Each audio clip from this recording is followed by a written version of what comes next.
A city is wrapped in a heavy fog, and something far darker. Bodies appear in the lanes and back alleys. Aristocrats whisper behind locked doors. But the people of the streets know better. A virulent plague moves through the city, silent, hungry, ancient. It wears no disguise. It leaves few survivors. And its name is spoken only in quiet whispers. Dracula. Tonight, we enter the fog. We track the spread of the plague. We hunt the shadows. And every choice we make may be the one that saves London. Or damns it. This is Plague of Dracula. Gather your supplies. Sharpen your stakes. Focus your mind. The hunt begins.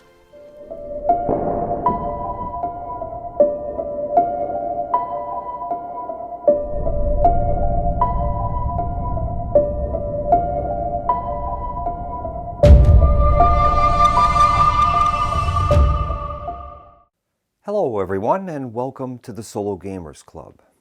My name is Keith, and tonight we're going to be playing the board game Plague of Dracula. I prepared a video on this game previously where I showed the setup and gameplay elements. So if you'd like to reference that to find out how the game plays, I'll leave a link for that in the description. But tonight we're going to be doing a playthrough. I've armed myself with the February 1st, 2026 version of Plague of Dracula rules. I'll leave a link for those in case you're interested in obtaining those. It's a free download that was provided by the producers. All right, so we're ready to begin with the playthrough, and we're going to start with our time check.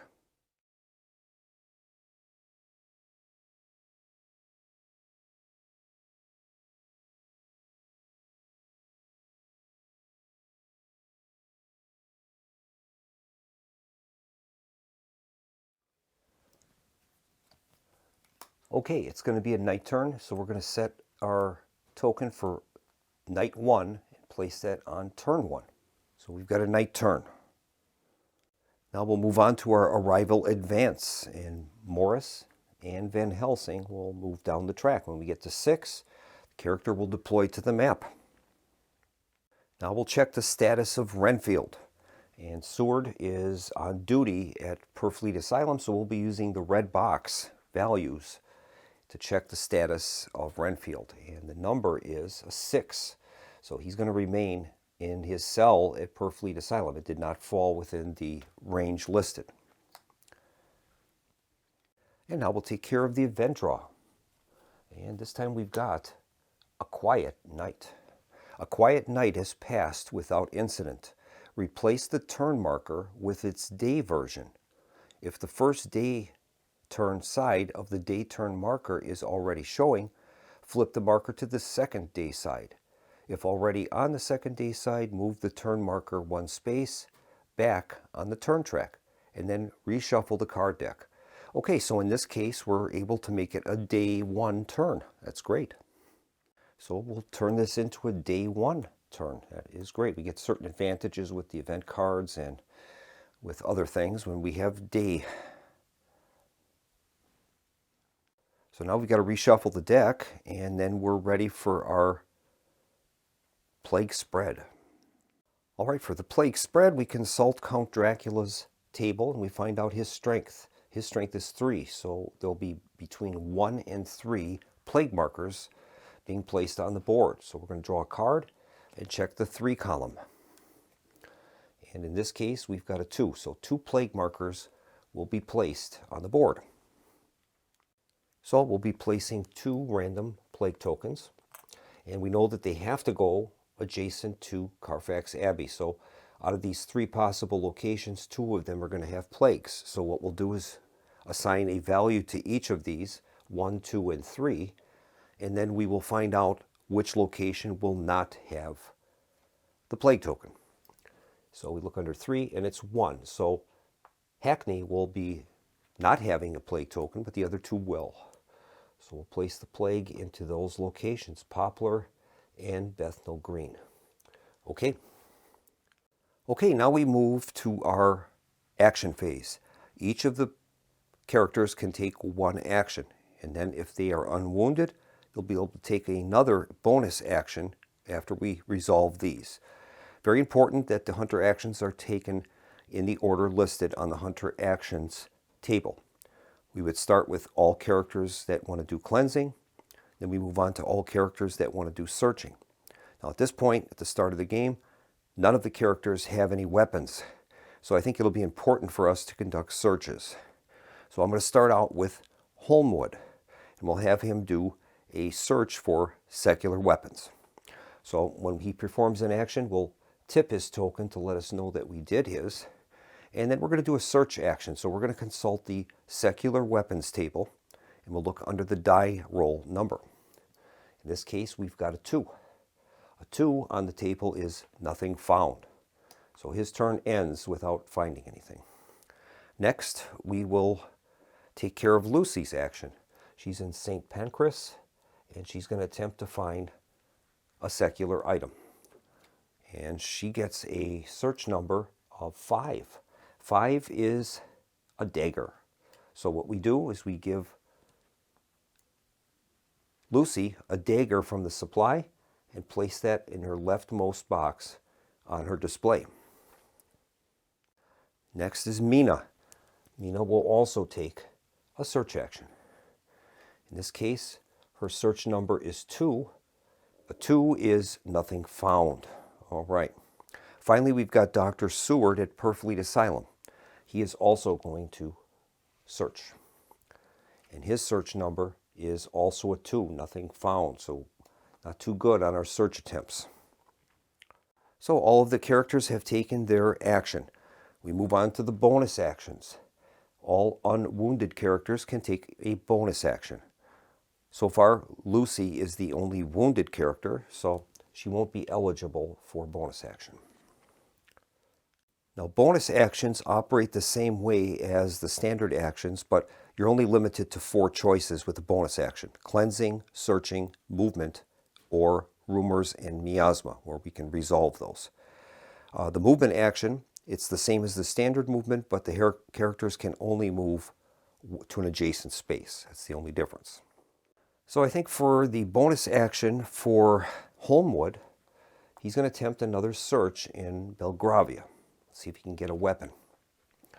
His number is a 5. A 5 on the secular weapons token is a dagger. So we take a dagger from the supply and place that on Holmwood. Now there are no more daggers left in the supply. There's some in the bag, but not in the supply.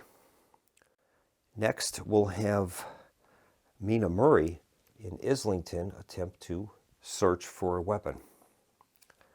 She draws the number 1, and that is nothing found.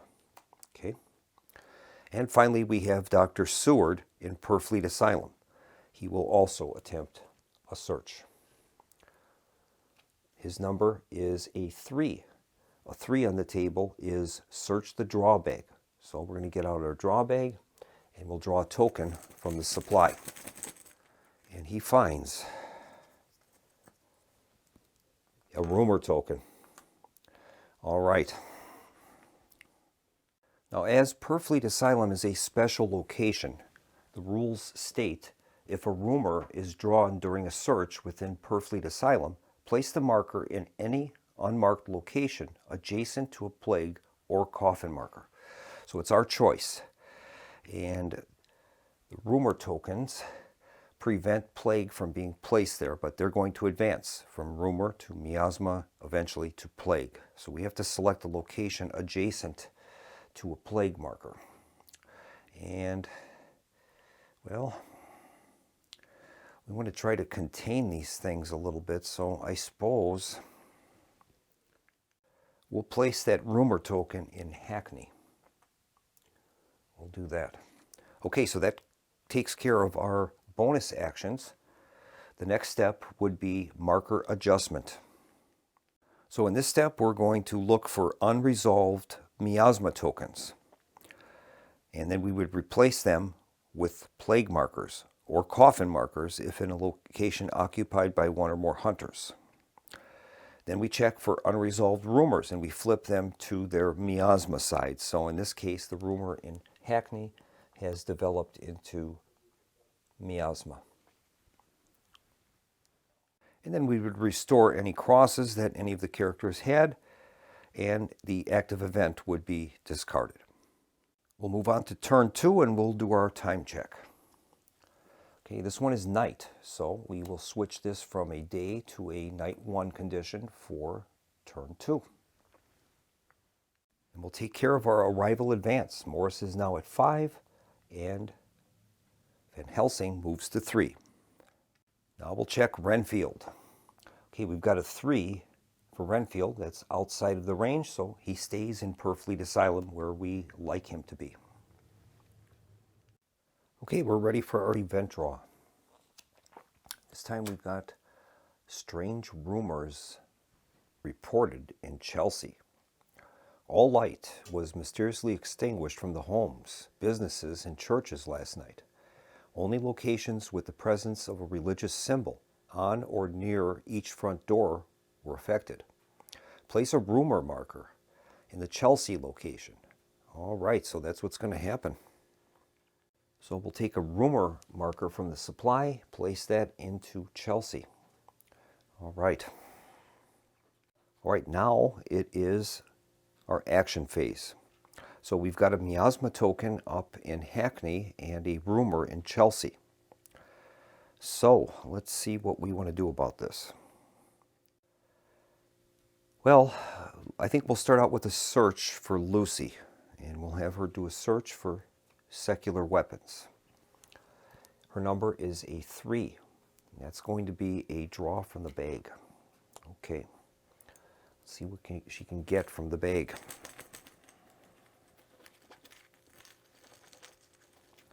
She draws a kukri. That is great. So we'll place this back in the bag, take a kukri from the supply, and place that with Lucy. That is excellent. Right now the supply contains no daggers, 2 kukri, and 2 revolvers. Okay, next we're going to take care of our movements, and I think Mina is going to move to Hackney to try to deal with this miasma token. So that'll be a move action for her. And next is going to be Holmwood. Arthur Holmwood has a dagger, so he does have at least a weapon. His movement is 3 because he has a carriage. So we'll have him move down to Chelsea and check out that rumor down there. That will cover all of the standard actions other than Dr. Seward. Dr. Seward doesn't have a weapon yet. I probably should have had him search, but we didn't. So we're going to go on now to our bonus actions. Now, the only wounded character is Lucy, so she won't be able to move or do any actions in the bonus actions. We'll start out with a search for Dr. Seward in Purfleet Asylum. He gets a 5, and unfortunately, that is a dagger. There are no daggers left in the supply. So in this case, he'll get nothing. We'll move on now to our rumor resolution, and we'll start out with Holmwood. So we'll have him try to deal with this rumor token in Chelsea. Sword has taken his bonus action, and what we do there is we draw a card and look under rumor resolution, and the number here is a 6, and that says coffin. All right. So in this case, we're supposed to place a coffin there. And in this case, it says does not cause combat. So we're going to take a coffin marker from Carfax Abbey and place that into Chelsea. And that's 3 coffins there. It's going to give a +3 bonus to any vampires. And finally, we'll have Mina up in Hackney determine what is happening with the miasma token. So we'll draw a card and check the rumor resolution. It's a 2. In that case, it says rumor false. So in that case, the token is removed and placed back into the supply. So that was good.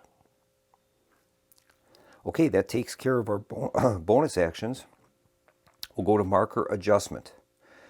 There are no rumor or miasma tokens left on the board, so we can end our turn. And we'll flip all of our tokens back to their ready side, and we're ready for another turn. We'll do our time check for turn 3. And in this case, it is a day. Okay, so we're going to flip this from night to day, and that will be the conditions for turn 3. We'll take care of our arrival track, and Morris now has arrived in London. Van Helsing is up to number 4. So we'll read the instructions for Morris. So the instructions for Quincy Morris says, place Morris in Chelsea, if not marked with a coffin or plague. Otherwise place in any starting location. Note, add a kukri and revolver to the Morris status track during setup. That's great. So we'll start with a kukri, followed by a revolver for Quincy Morris. Now, when bite marks come in, they will always come from the left-hand side. So we want to always have our least valuable items on the left side of the track and our more valuable items on the right. Now, Quincy's home location is space 24. That's Chelsea. So he can't go there. We'll have to pick another location for him. And I think we will put Quincy in Islington. I think that would make the most sense at this point. That would be Lucy's home location. Mina's home location. So we'll put Morris in Islington. All right. Now we'll check the status of Renfield. And once again, we have a 3. Not in the range. He'll stay in his cell. That's great. Now we'll see what event befalls us. And we've got strange rumors reported in Wandsworth. Residents have reported that several children were found speaking fluent Latin in their sleep. The children seem to have been quoting ancient oaths. Place a rumor marker in Wandsworth location, location 23. Okay. So we'll place a rumor token in Wandsworth and Battersea. Now that's south of the Thames. We don't want that to eventually evolve into a plague token, so I think we'll probably have Holmwood try to move there and deal with that. Now we'll take care of our plague spread. Dracula's strength is at 3. So checking the 3 column, 1. So 1 plague token is going to be placed on the board. And we will calculate where it will be going. All right, I've marked the possible locations of where the plague can spread to with these little dice. 1 is Mayfair, 2 is Shoreditch, 3 is Mile End Old Town, and 4 is Limehouse.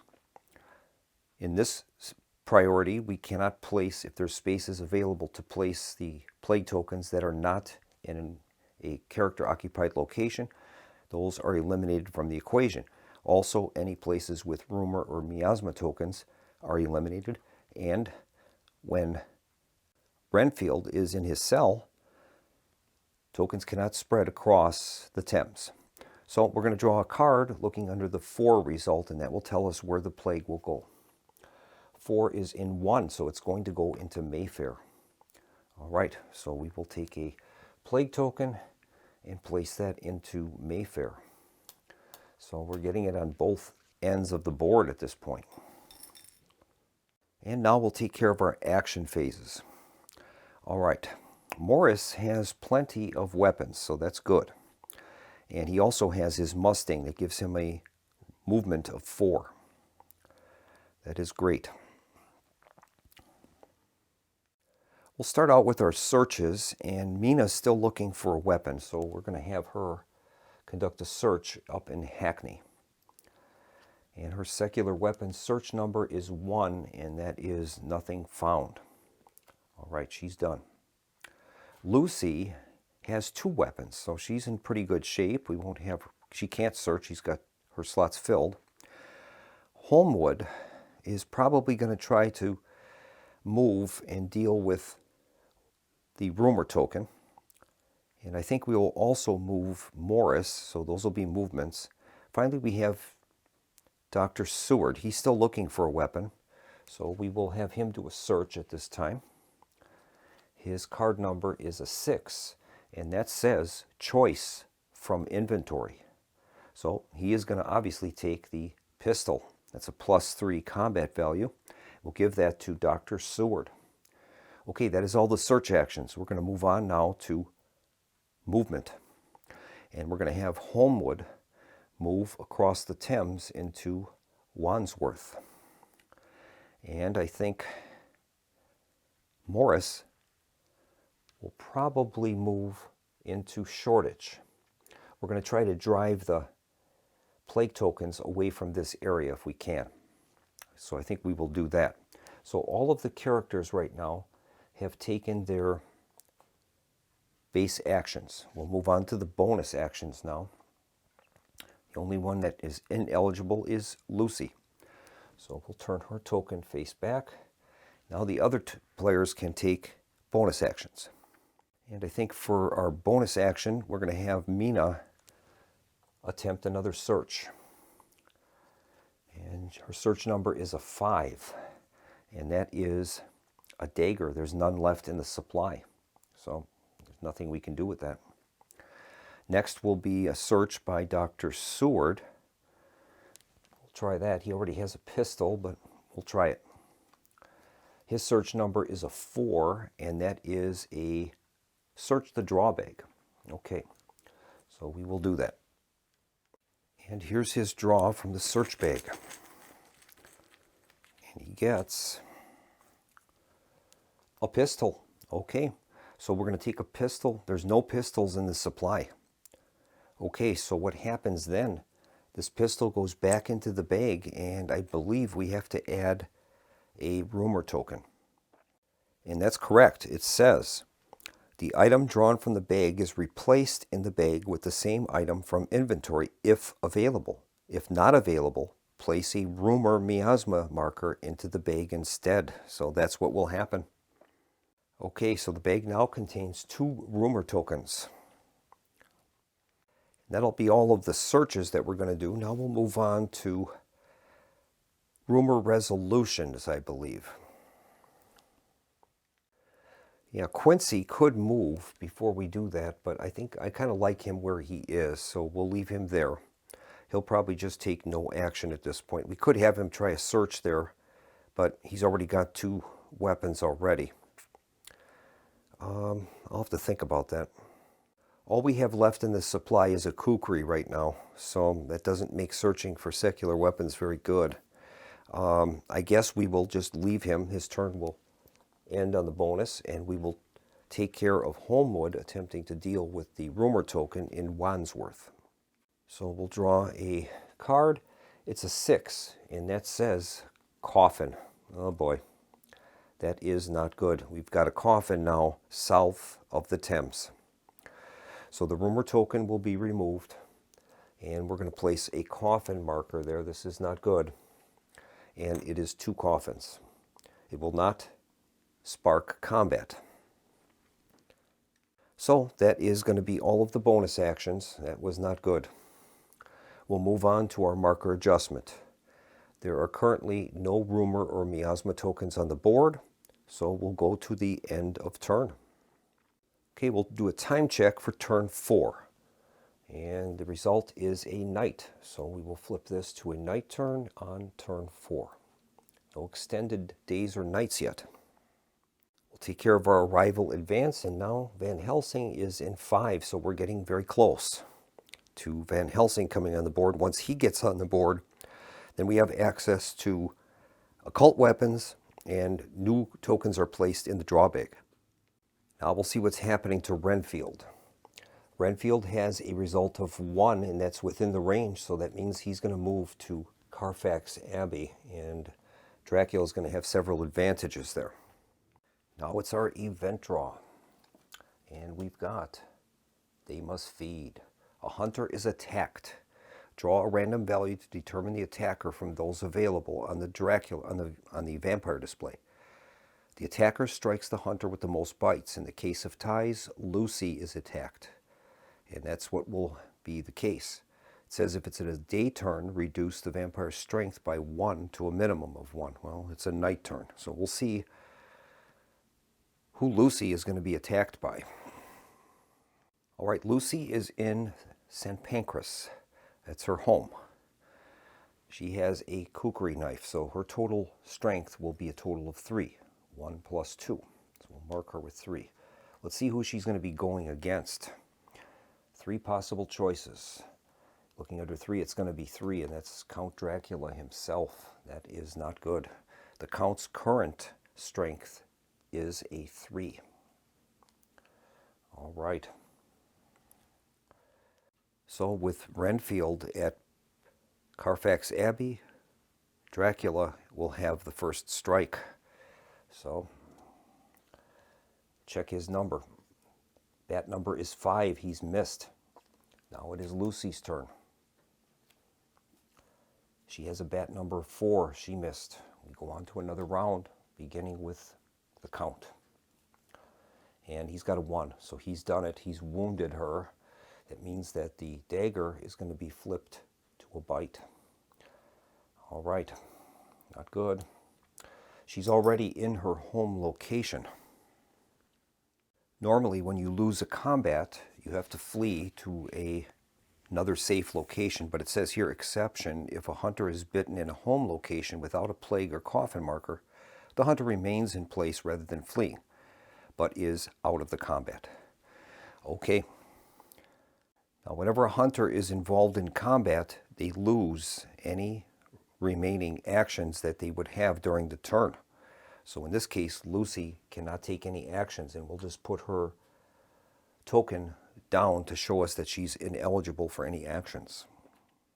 Next step would be the Harker arrival. We're only on turn 4. We don't get any opportunities for Harker to move from Budapest until turn 7. So we'll move on to the plague spread. So we'll find out how many plague markers are coming out. Dracula's strength is at 3. So 1 plague marker will be coming out. So we'll calculate the different possible locations for that. Okay, we've laid out dice at the possible locations, and there's 5 of them. So we'll be checking the 5 number on the card to determine that. And that's going to be in space 4. That's going to be in Belgravia. That is the home location for Arthur Holmwood. So we'll be placing a plague token there. All right. Could have been worse, I suppose. The problem is they've already infiltrated south of the Thames, so we've kind of lost that protective area that's there. Okay, we'll move on to our actions phase. Well, let's see what characters don't have any items yet. Mina does not have any items. So I think Mina, she can only get a kukri though. See, that's the problem. We might be better off giving from Morris to give her his kukri rather than her searching. So, well, I think what we're going to do is the characters are going to go right to movement. And I think what we'll do is we'll have Morris move into Lucy's location. He has a movement value with his Mustang of 4, so he'll move 2 spaces into Hackney. We'll do that. And we'll have Dr. Seward move into Limehouse. Purfleet Asylum is protected from plague, so we don't have to worry about the plague moving into Purfleet Asylum. So I'm moving Dr. Seward into Limehouse. That will push the plague markers from moving south. And I think what we'll also do is move Holmwood into Lambeth, and that will help to protect the plague from spreading more into the southern parts of the Thames. So we'll have plague expansion kind of here and here, so to speak, with this. Okay, that will finish all of the standard actions. We'll go to bonus actions. And all of the characters are eligible for bonus actions. Unfortunately, item management is not a part of bonus actions. We just have cleansing, searching, movement, or rumors and miasma. So we won't be able to gift that kukri from Morris to Mina during this turn. So I think that is going to bring our bonus actions to a close, and we will continue on. Marker adjustment would be next. There are no plague markers, there are no miasma or rumor markers on the board. So we'll go to our end of turn. We'll start with our time check. It's currently night 1, and it will continue to be night, so we're going to go to night 2 for turn 5. That's going to be an extended night condition for turn 6. Now we'll go to our arrival track, and finally, Dr. Van Helsing arrives in London, and we're going to get some advantages for that. We begin by placing Van Helsing in any location occupied by a hunter. So those are going to be our choices. Lucy is now active again. So we can place him anywhere where we have a hunter already. And I think we are going to place Van Helsing in Lambeth. And him and Holmwood could attempt to clear out that location with the coffin. Now, second part of the setup is we're going to add 3 occult weapons to the Van Helsing display. So we'll have to decide what we want to give him. And definitely garlic is going to be very important for us. So I think we're going to give Van Helsing 2 garlic and a cross. I think we'll do that. Now finally, we're going to be adding 4 garlic wreaths and 2 crucifix, host, and holy water and wooden stakes to the search bag. And that's going to help us quite a bit when doing searches. Okay, we'll move on now to Renfield status. All right, Renfield is at Carfax Abbey. We'll see what his number is. The number is 3, so it's within the range. He'll move back. He's been recaptured and brought back to Purfleet Asylum. That's great. We'll move on to our event draw. This time we've got Thames flood. Heavy rains have caused the Thames to rise and flood. Even if Renfield is in Carfax Abbey, no plague may be placed in locations attached to blue connector lines. If there is no plague available to place, remove any one coffin marker from any one of these prohibited locations. A hunter in that location carrying a garlic will automatically cleanse it. That's good. So that card doesn't help us too much at this point. It would have been better for it to be later in the game, but that's what we have. So now we'll take care of our plague spread. Dracula's strength is 3, so 2 plague markers are coming out. Okay, we'll calculate the possible locations.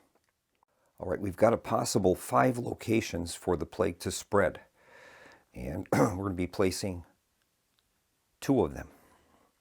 So we'll draw a card and see for the first one, where is it going? First one is 1, so that is going to be going into Shoreditch. Okay, now the next one, let's see where that goes. This value is a 4, so it's going to be going into Holborn. We'll place 1 in Holborn. Okay, so it's plague is kind of spreading erratically here. Okay, we'll go on with our player actions. Now Lucy has 2 bites. If she gets another one, she's going to be turned. So I think we need to get Van Helsing to try to get her a transfusion. So considering our hunter actions, we won't be doing any cleansing at this point. No searching. Item management, we'll take care of that. And we're going to have Morris give his kukri to Mina. So we will do that. And we'll give them each a weapon now. All right. Let's see if there's any more item management to happen. No, there won't be. So we'll go on to movement now. So both of these characters, well, Morris has been used. The person receiving the item does not take an action to do that. So Mina is still available for actions. I think we're going to move Dr. Seward back to Purfleet Asylum, and that will help to contain Renfield. So that will be his action. And we've got now Van Helsing and Holmwood in Lambeth. I think they are going to move using Holmwood's carriage. They can both move at the same time, which is a huge advantage. Both of them are going to move into Wandsworth in Battersea. That'll be their movement. So we'll turn their tokens. It leaves us now with Lucy and Mina. Fortunately, Lucy has 2 bites. She has no movement capability. So the only way she can move is by using Holmwood's carriage. Lucy does have a kukri, so that's okay for the time being. We have to see what we want to do with Mina. I think Mina will move. She has 2 movement points. We'll move her into Islington. We'll do that. Okay, so all of the characters have taken their move actions. There won't be any rumor resolution. So we'll move on to our bonus actions. The only character that cannot take a bonus action is Lucy. We'll move to our search actions, and I think, well, no, our first will be cleansing. We have to take care of that first. Both Van Helsing and Holmwood will attempt to cleanse Wandsworth and Battersea. That's going to involve a combat. All right, I'm going to select Arthur Holmwood as our active player. He'll gain +1 for his dagger, so his strength is 2. We have to find out who we're fighting now. And it's going to be creatures of the night. Okay, that's good. They can only have a maximum value of 1, which is why they have a black number there instead of a red back number. Normally, for the other 2 types, they're able to use the bonus from the coffin markers, but in this case, creatures of the night cannot benefit from that. So we will start the combat. Renfield is in Purfleet Asylum, giving Arthur Holmwood the initiative. He needs a 2 or less. And he's got a 5, so he's missed. Now the creatures of the night will attack. They've got a 2. They've missed. Okay, now we haven't employed Van Helsing's cross yet, so I think we will use that. We'll tip his cross, and that will cancel the creatures of the night's attack. So we will go right with Holmwood. And he has a 2, so he's defeated the creatures of the night, which is great. And by doing so, Van Helsing is going to use a garlic wreath to cleanse the area. So the coffins have been destroyed, and we can place garlic wreath there, and that has cleansed the area for the rest of the game. We'll place that coffin in the discarded coffins box at the top of the board. That was great. Okay, so that completes our cleansing action. Now we can move on to searches or movement. I think we'll go to searches. And we're going to have both Lucy and Morris and Dr. Seward search for occult weapons. So we'll do that. We'll start out with Lucy in Islington. She'll draw a card and consult the occult weapons column. She's got a 2, and that is going to give her a garlic wreath. That is awesome. So we'll give a garlic wreath to Mina. Next is going to be Morris. He will do the same. Search for occult weapons. He has a 4. A 4 is going to give him a holy water. Okay, we'll give him a holy water. That gives him a +1 when involved in combat.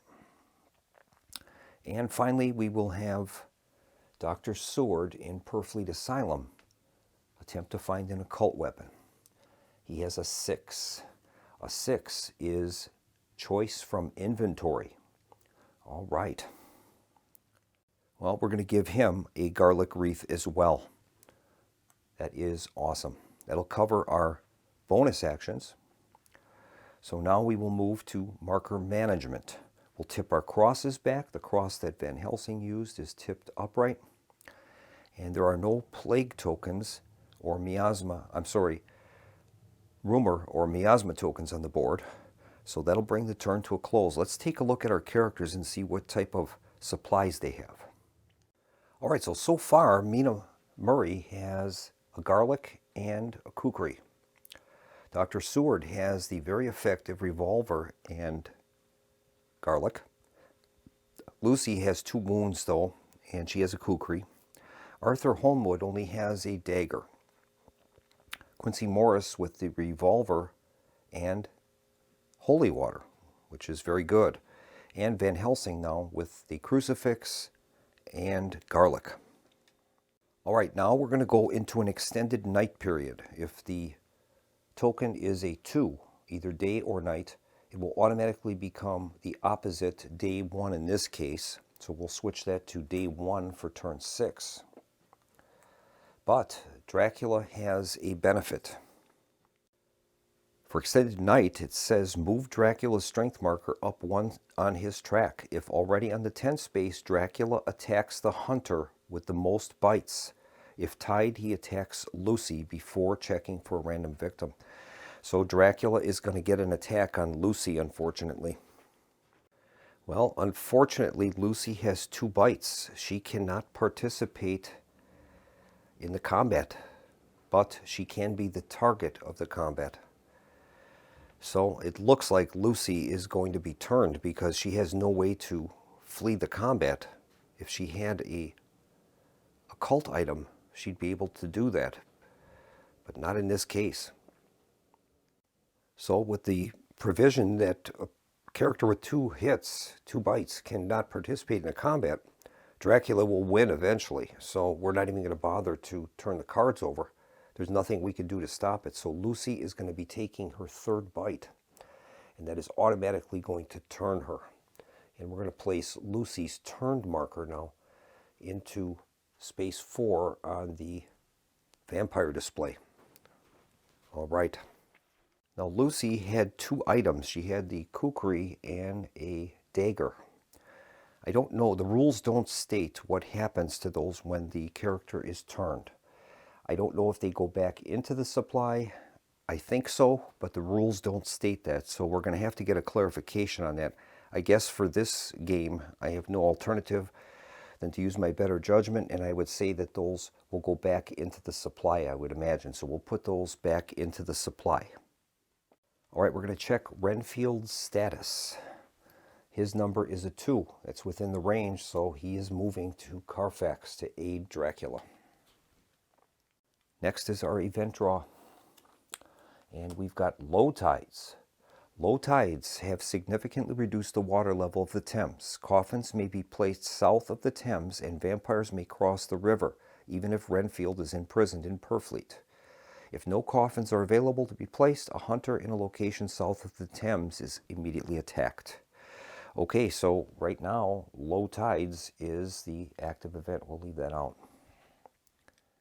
It's currently turn 6, so we don't have to worry about Jonathan Harker, but starting next turn, we can check to see if Harker has rehabilitated himself in Budapest and can start his journey back to London.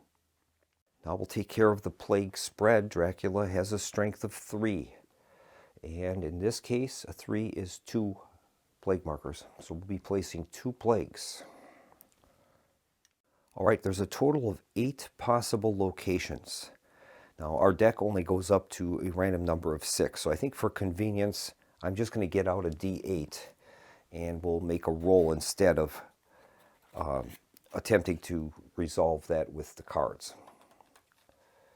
Okay, here is the roll. First token will be placed in space 8, and that's going to be Limehouse. We'll place it there. We'll make the second roll now. We've rolled a 4, and that's going to be in Paddington. We'll place one in Paddington. Okay, that takes care of the plague spread. So if you didn't want to use the dice like I did, you could simply break these into 2 groups of 4. So you would get, say, a card using the 2 column, odd even. That would tell you if it's the first grouping of 4 or the second grouping of 4. Then draw another card using the 4 column and then determine which token, which location it would be. That's another option. All right, now it is our player actions. Lucy is removed from the board now. We've lost her. Okay, I think we're going to start with a search action, and I'm going to have Arthur Holmwood attempt to get a secular item. So we'll use the secular weapons table. His number is a 6, and that is choice from inventory. All right. So let's see here.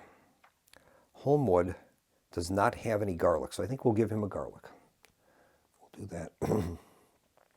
So that'll be our first search action for him. I think Van Helsing will also do a search, and he's going to attempt to get a secular weapon. He doesn't have one, so we will use the secular weapons table. And in this case, the number is 1, and that is no effect. Nothing found. All right. We'll move on to the movements phase. And I think I'm going to have Morris using his Mustang. He has a speed of 4. And we'll have him move 1, 2, 3 into Clerkenwell. That'll help to stop that plague from spreading into, we're trying to contain this a little bit as much as we can. So Morris in Clerkenwell will prevent that from crossing over a little bit.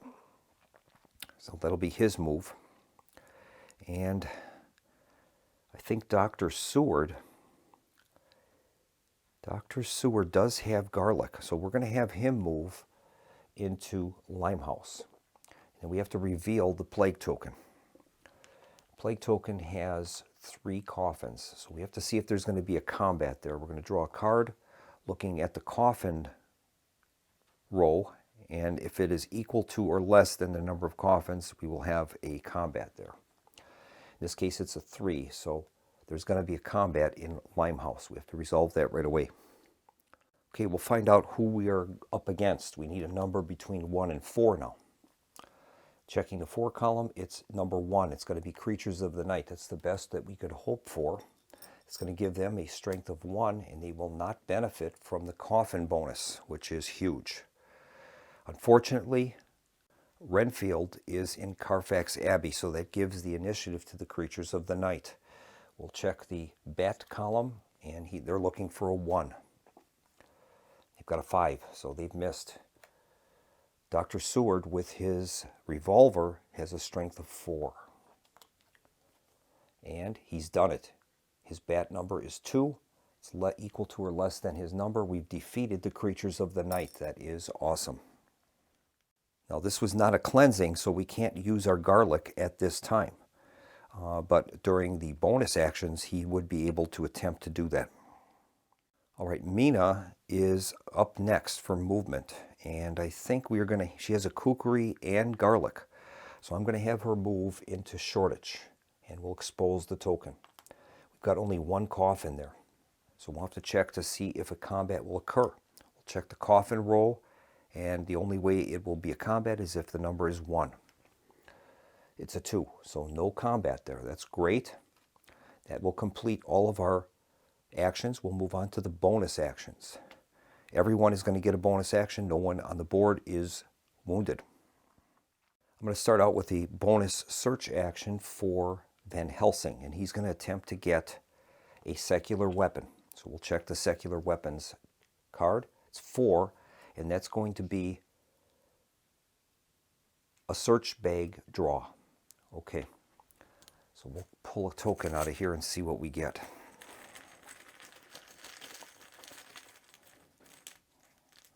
And he finds wood stakes. Okay, that's not what we wanted, but That's what he's got. We'll give that to Van Helsing. We would need those to stake Dracula or Lucy if we run across her, so that could be important. Our other searching character, I think, will be Arthur Holmwood. He is also going to search there, and we're going to attempt to get him a better secular weapon. So we'll have him draw on the secular weapons table.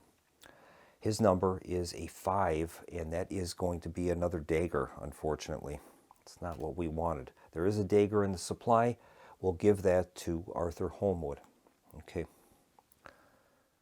Okay, I think we'll have Morris in Clerkenwell. He's going to attempt to obtain a occult weapon.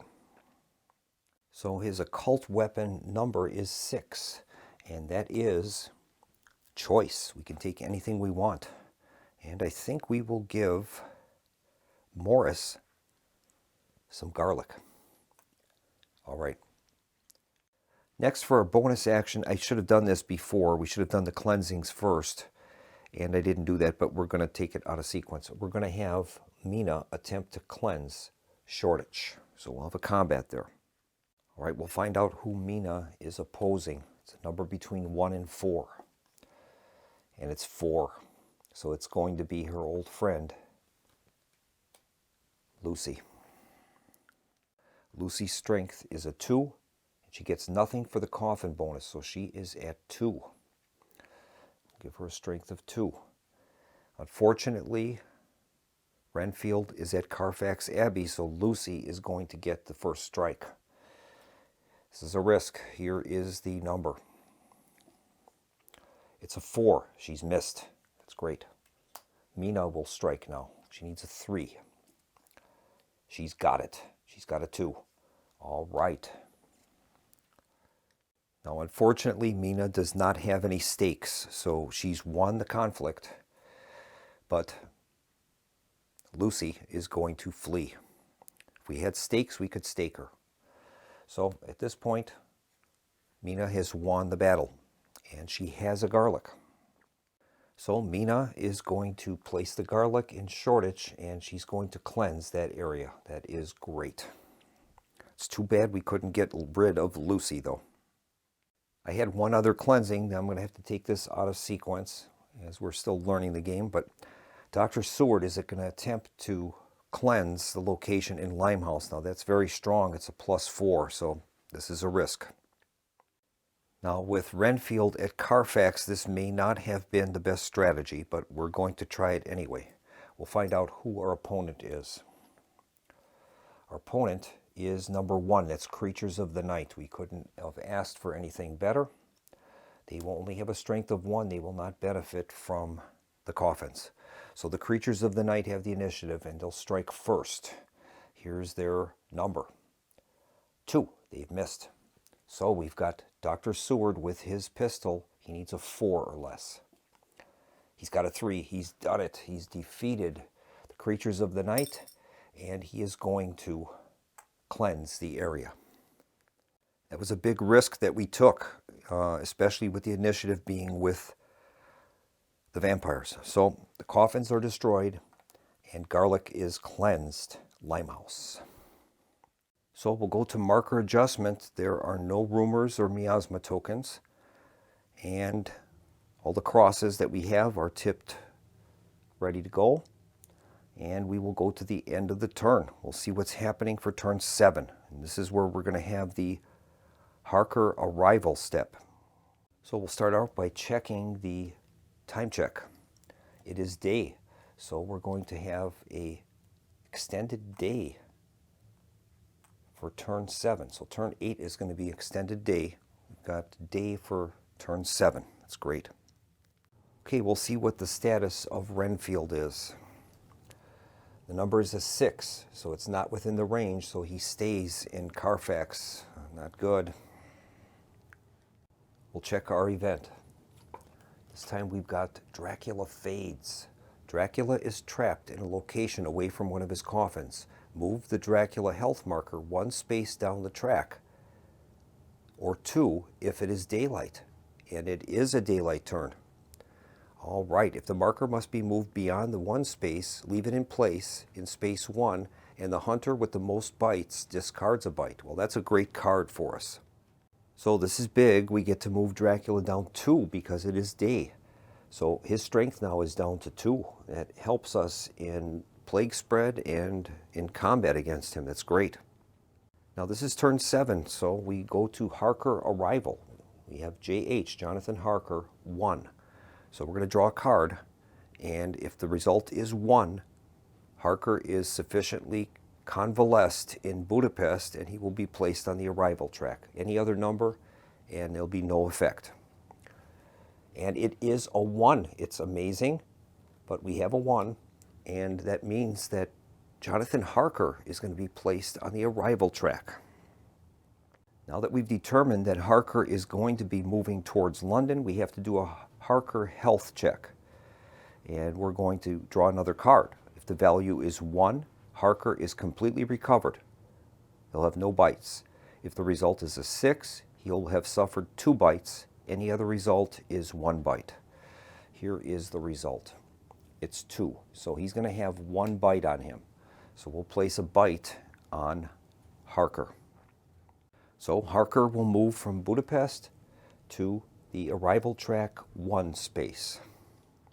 Now we'll take care of plague spread. Dracula's strength is 2. So we'll be checking the 2 column, and 2 plague markers will come out. All right, we'll calculate where those go. First thing we do is check for surrounded locations, like in this case Kensington. It's completely surrounded by plague markers. So one of the markers will go there, no doubt. So that's one of the 2. We still have 1 to place.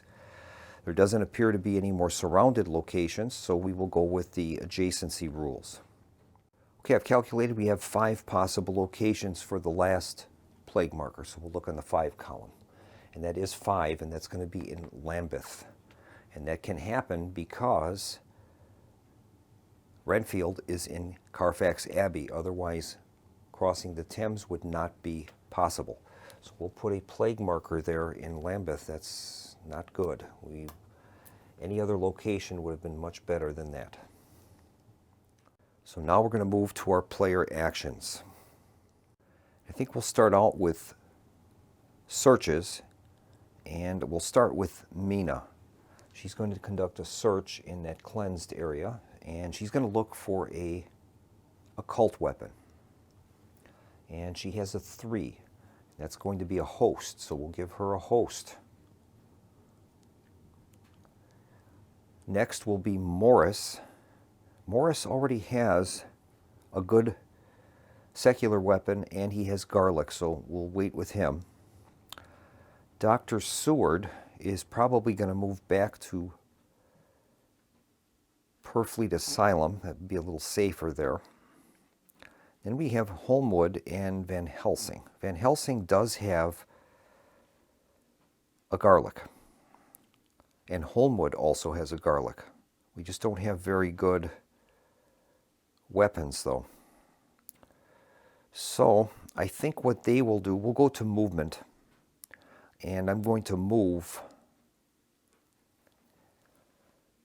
Van Helsing and Holmwood using Holmwood's carriage. We can move both of them together. Otherwise, they got to move separately. We'll move into Lambeth.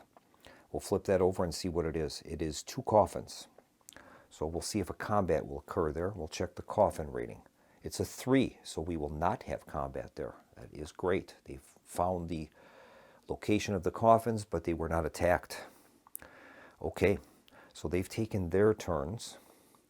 It was a move. And I think Dr. Seward will move back to Purfleet Asylum. Then we just have to figure out what we're going to do with Morris. Morris has a good secular weapon and a couple of occult items. So I think I'll have him move into Holborn, and we will uncover what's there.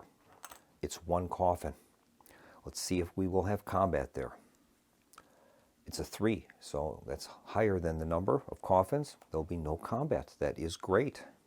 That will take care of all of the regular actions. We'll move to our bonus actions. And with our bonus actions, we're going to begin with our cleansings, and we're going to have a couple of those. We'll start out with the cleansing in Holborn with Quincy Morris. All right, we'll determine who Quincy's opponent is. And we'll look under the 4 column. It's a 1, and that's Creatures of the Night. That is awesome. It's going to give them a value of 1. They won't be able to take advantage of the coffins. All right, so Quincy does. The advantage will go to the Creatures of the Night. They have the initiative, so they will go first. They need a 1. They've got a 5, so they've missed. Thank goodness. Now we have a holy water. We could spend that. That would give us a +1 to the combat. And I don't know if we should do that or not. This is not a very tough opponent. So I think we'll just let Quincy attempt to do this on his own. He's looking for a 4. Bat number is 1. We've done it. We've defeated the Creatures of the Night, and he is going to cleanse the area. Awesome. So Morris has cleansed Holborn. We'll place the coffin in the discarded coffins area, and that was a great victory for us. That was no doubt about it. Next is going to be a cleansing attempt in Lambeth, and both Van Helsing and Holmwood are going to attempt that. All right, I'm going to select Arthur Holmwood as our target. He has a dagger, giving him a strength of 2. We'll find out who the opponent is now. And it is going to be a 2. That's the infected. Okay, so they have a strength currently of 1 plus the coffin bonus.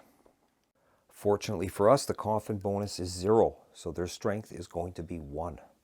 Now they have the advantage, but we are going to use Van Helsing's crucifix, and that will stun them for the first round here, and then we will move to Arthur Holmwood's attack on the infected. He needs a 2. And we look under the bat symbol. He has a 2. We have defeated the infected, and Van Helsing is going to cleanse the area. Outstanding.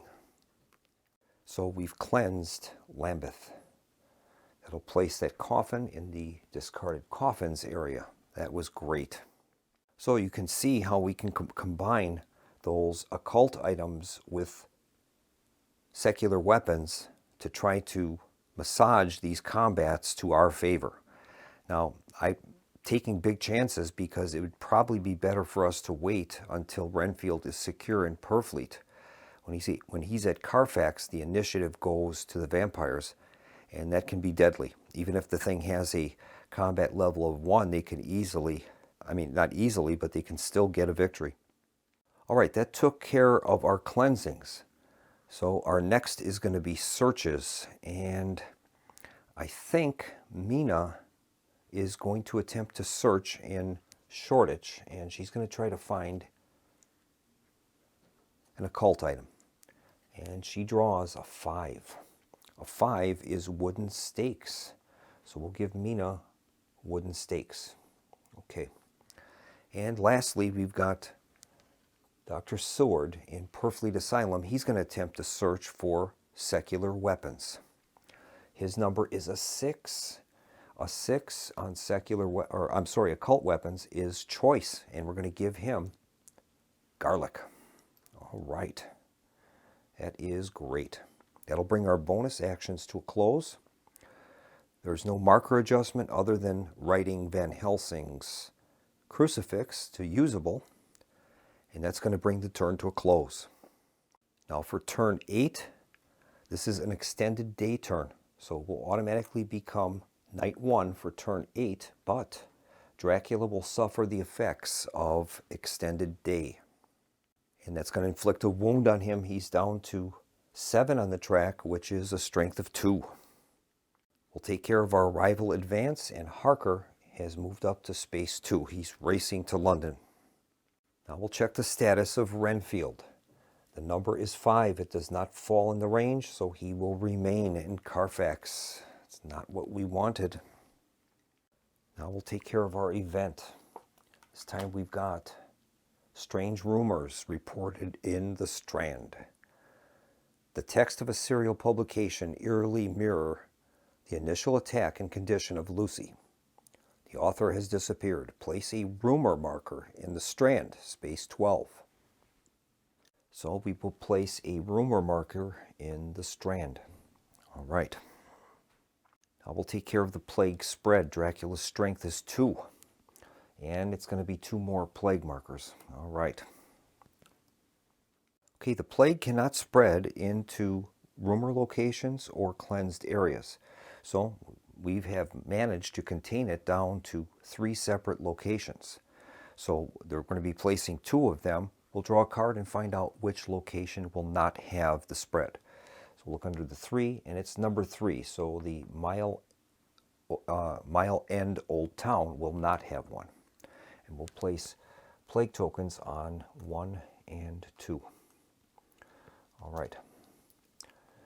So you can use your characters plus the position of cleansed areas and rumor locations to try to maneuver where the plague will spread and where it won't.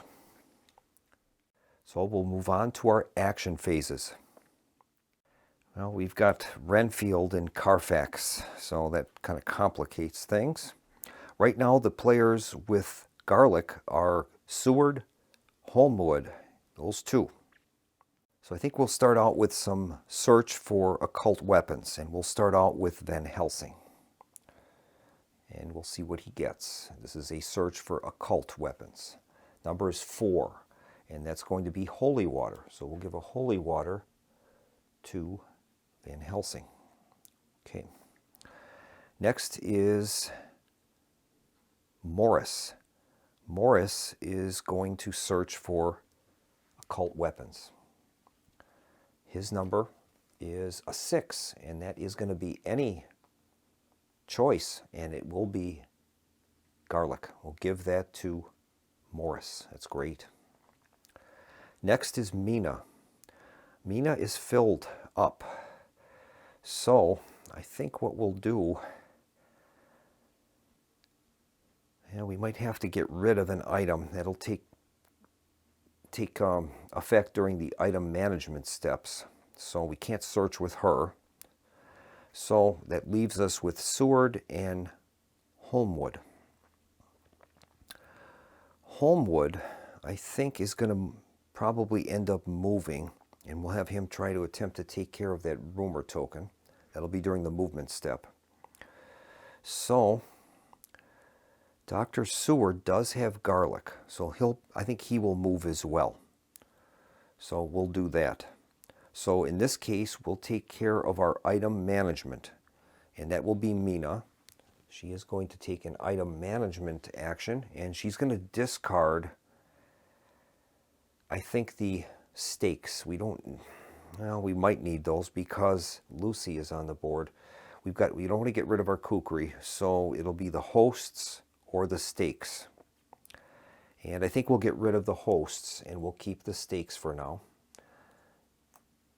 And that'll be her hand management action. And then finally, Dr. Seward and Holmwood will do movements.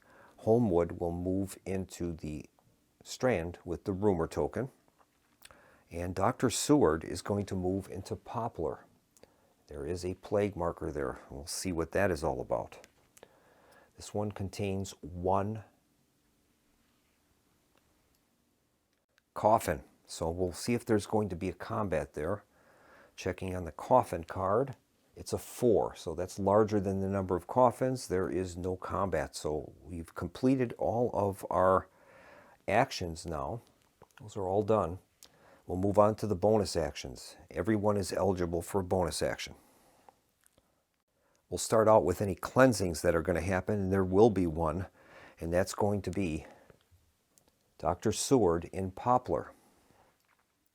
All right, Dr. Seward is armed with his revolver, giving him a strength of 4. Let's see who his opponent will be. Look at the 4 column, and it's 2. That's going to be the infected.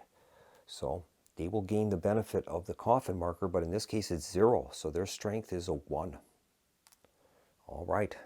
They're going to be up first because Renfield is at Carfax, so hopefully they don't get a 1 here. And the bat symbol is a 4. They've missed. Dr. Seward will counterattack with his revolver. The bat number is 3. It's equal to or less than his strength, and we've killed the infected. And in turn, he is going to cleanse the area. Outstanding. So we've cleansed Poplar, placing that coffin in the discarded coffins area, and that will bring Dr. Seward's bonus action to a close.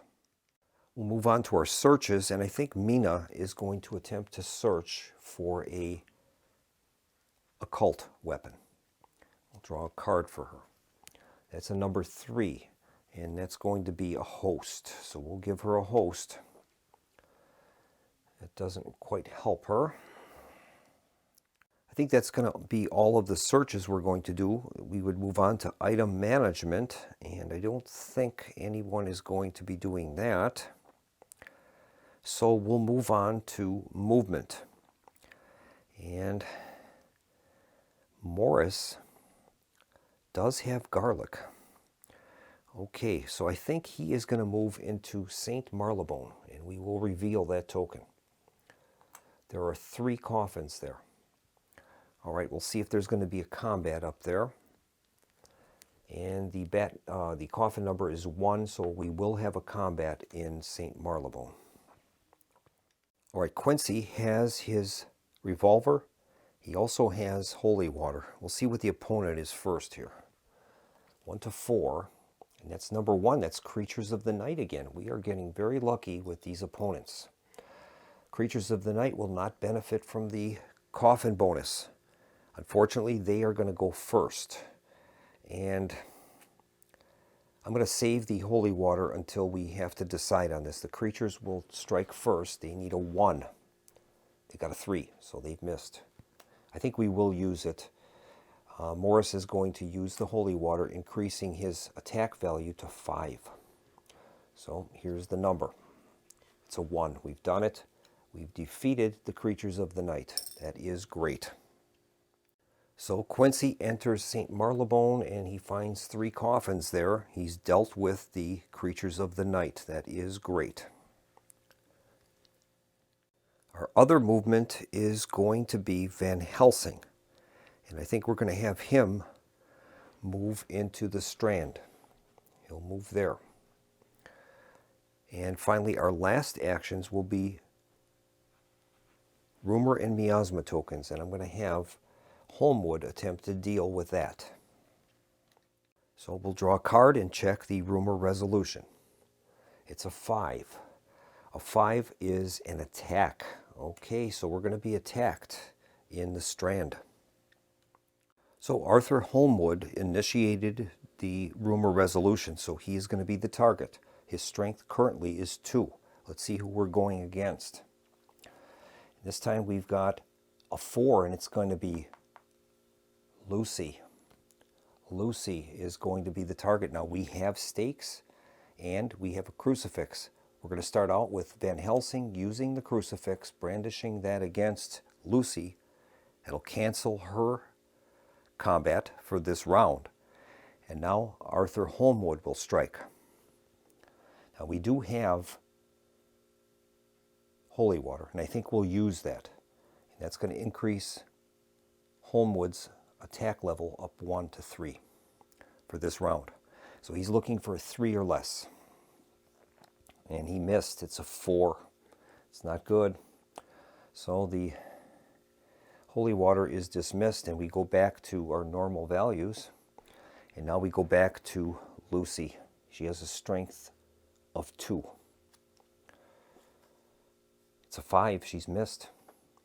We're up next. We need a 2. And we've got it. We've got a 2. We also have stakes, and we're going to stake Lucy in the process, and she is removed from the game. Now, there's another question in the rules that I don't know the answer to. We've attempted to resolve the rumor, and we were attacked.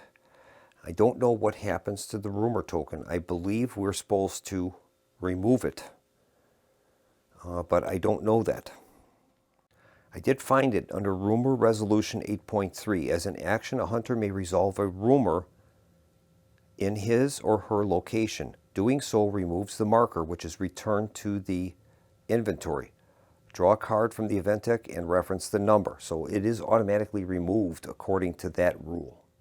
So we'll return the rumor marker to the supply. That's great. That'll finish all of our bonus actions. There are no more rumor markers on the board. We will refresh Van Helsing's crucifix, and that'll bring the round to a close.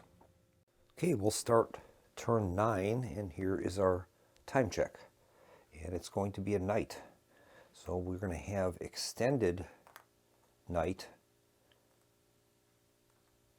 for turn 10. Okay. Jonathan Harker advances to space 3 on the arrival track.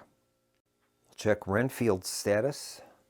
The number is a 4, so does not fit in the range, so he will remain where he is.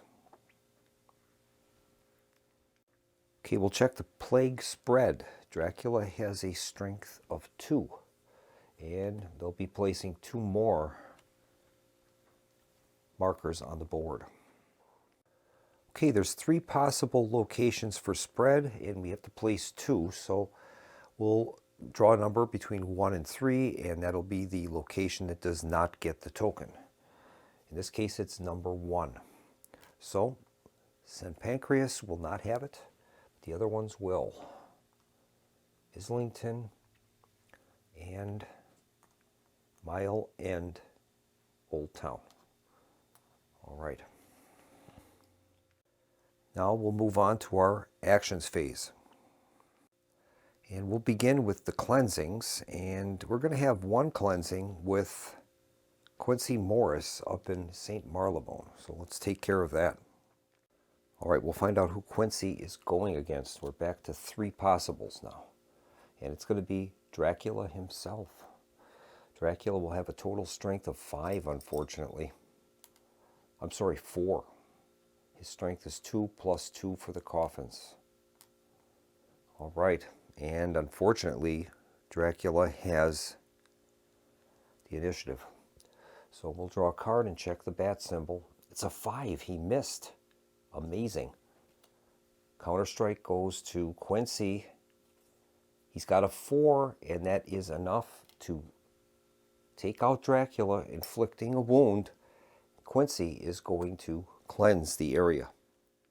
So Dracula takes another wound, moving him down to 6 on the track. He still has 2 strength, but barely. And so Quincy has cleansed St. Marylebone. And we'll place that coffin in the discarded coffins area. That is awesome. We got a little lucky there. I'm taking too many chances, considering that Renfield is at Carfax, but it seems to be working for the moment. I think next is going to be Van Helsing. He is going to do a search action, and he'll attempt to search for occult weapons. And his number is a 3. That is going to give him a host. So we'll give him a host. Dr. Seward is in Poplar, and he's going to do a search for occult weapons. Result is a 3, and that is a host. We'll give him a host. Next, we'll go to item management, and I think Mina is going to return an item, and we'll have her get rid of the hosts. Next is Holmwood, and he's going to travel to Belgravia. We'll see what's there. There are 2 coffins there. We'll take a look and see if there's going to be a combat there. Coffin symbol is 2, so he will have a combat in Belgravia. Okay, Holmwood is armed with a dagger, gives him a strength of 2. Let's see who we're going to be battling. In this case, it is going to be 3. That's Count Dracula. The Count has a strength of 2, and he's going to get a coffin bonus of +1. And that's correct, so his combat value is up to 3 now. and he has the initiative, so we'll check Count Dracula. He's got a 5. He's missed. We'll go to Holmwood. He's got a 4. He missed. Back to Dracula. A 4. He missed. Back to Holmwood. He's got a 2. He did it. He's defeated Dracula. It's going to cause another wound to him. Dracula has been reduced to level 5. He's down to 1 strength. Okay, that completes all of the actions. We'll move to our bonus actions. And in order for me to remember that when a character is involved in a combat, they have no other remaining actions, I'm going to make sure I put them down in a prone position. We know that Holmwood was involved in a combat, and Morris was involved during that cleansing, so they have no actions available to them. I think I'll start with searches, and we'll use Mina, and she'll attempt a search for an occult weapon. Number is a 3, and once again, it's a host. That's not what we really wanted for her, but we'll give it to her. Dr. Seward and Poplar will do the same. Search for occult weapons. And his card is a 3 as well, and that's also going to be a host. Hosts are good, but we would prefer to have the garlic, of course.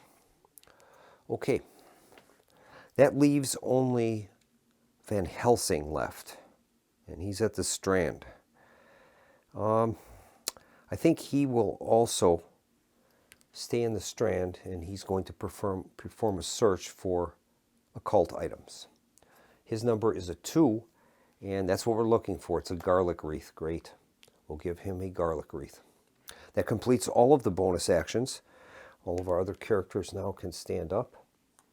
I might have missed a couple where these characters participated in combat earlier. I can't quite remember, but that's something to watch out for in the game.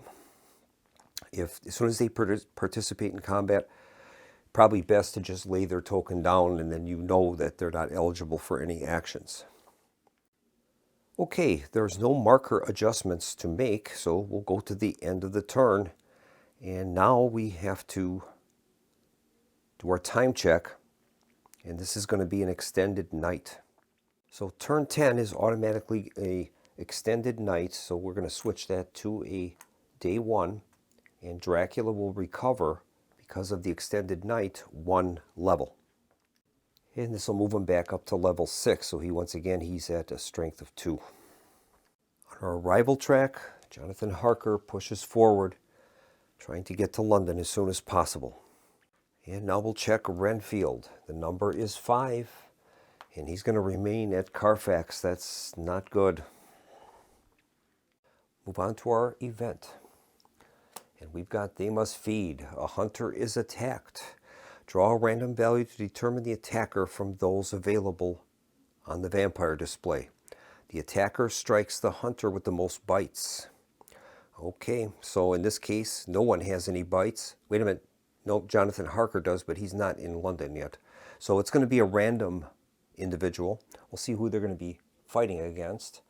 It's a number 3. It'll be a Creatures of the Night. So we'll mark them with 1 combat value. And now we'll find out who is being attacked.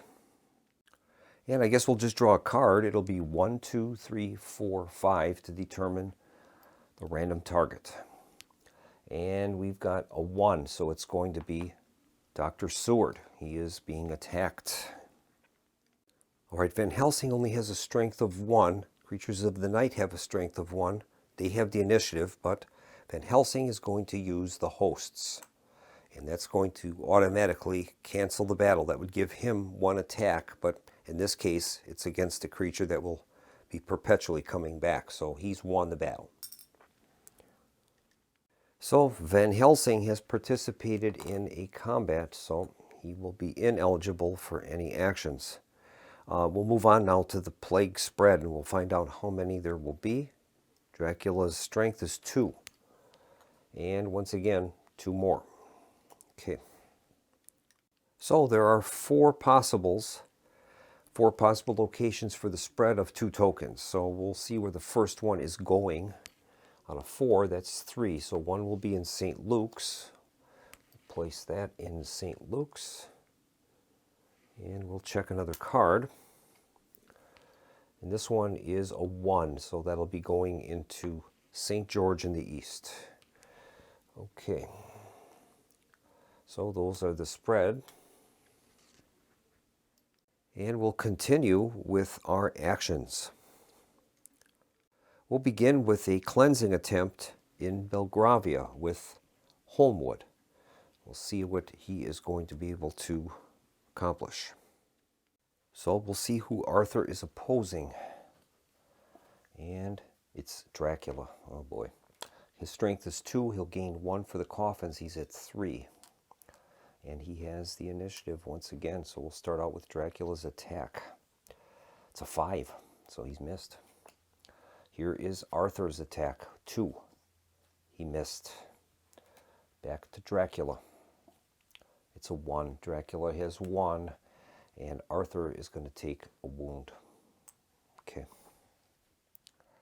So he'll flee to the only home area left on the board, and that's St. Pancras. So Holmwood will flee to there, and that will complete our cleansings, and we'll take care of our searches. Quincy Morris is going to attempt a search in St. Marylebone. He'll look for a occult weapon. Number is a 1, and that is a crucifix. So we'll give him a crucifix. Okay. I think we'll go on to movements, and I think Mina is going to move to Clerkenwell, and Dr. Seward will return back to Purfleet Asylum. Hoping that Renfield will be recaptured. So we'll move on to our bonus actions, and everyone except Arthur Holmwood would be eligible for a bonus action. So let's see what we want to do. I think Quincy is going to do a search for, Quincy Morris will do a search for occult items. His number is a 1. And that's going to be a crucifix. So we'll give Quincy his second crucifix. Okay. Well, there's not much else that the other characters will be able to do, so I think we will pass on those bonus actions. The other ones will stand up. And that will complete the round. There are no rumor tokens on the board. Okay, we'll do our time check here. And we've got night. So that will shift this to a night turn for turn 11. All right. Jonathan Harker continues with his travels towards London. He's at 5. And we'll check the status of Renfield. I hope that he moves. The number is a 4. He's going to remain at Carfax. We'll check our event. And we've got what music they make. A hunter is overwhelmed by an attack by bats and rats. Select a location occupied by 1 or more hunters at random.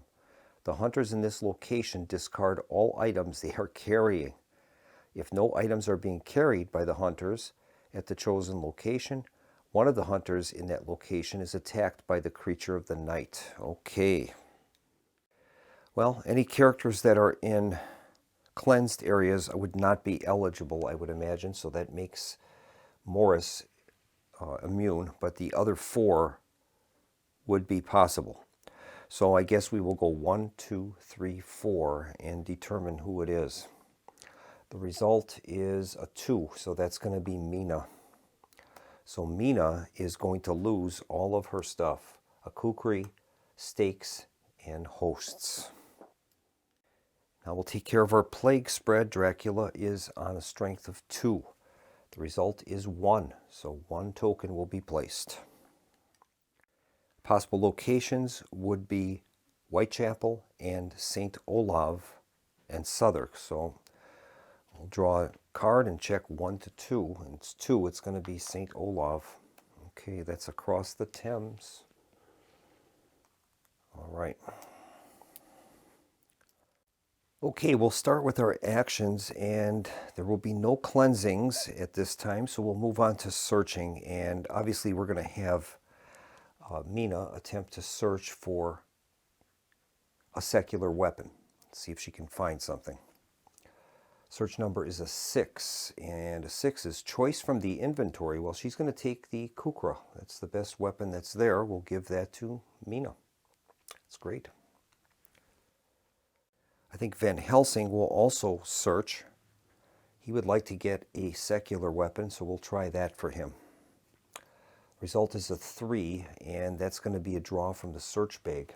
Okay, let's see what he comes up with. There's only kukras in the supply right now. And he's got garlic. Well, that's always useful. Okay. I think we'll move on to item management, and Dr. Seward is going to drop one of his hosts. We'll get rid of those, make some space on his display. Then we'll finish up with movement. Holmwood has 1 wound on him, so his speed is cut to 2. He'll move 2 spaces to Holborn, and I believe Morris will follow him there 1 space. And that will constitute all of our actions. We'll move on to our bonus actions. Okay, for our bonus actions, Arthur Holmwood will be ineligible. He has a wound, so Holmwood is finished. I think Mina is going to do a search, and she'll search for occult items.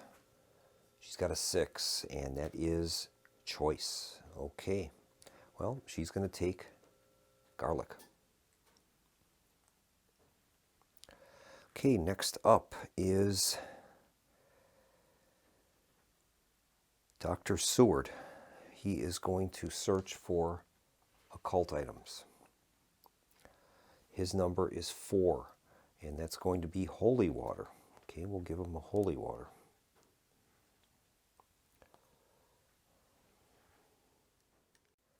We'll switch to movement, and I believe we're going to have Morris move into Belgravia, and he's going to be joined by Van Helsing. Okay, that will be all of our bonus actions.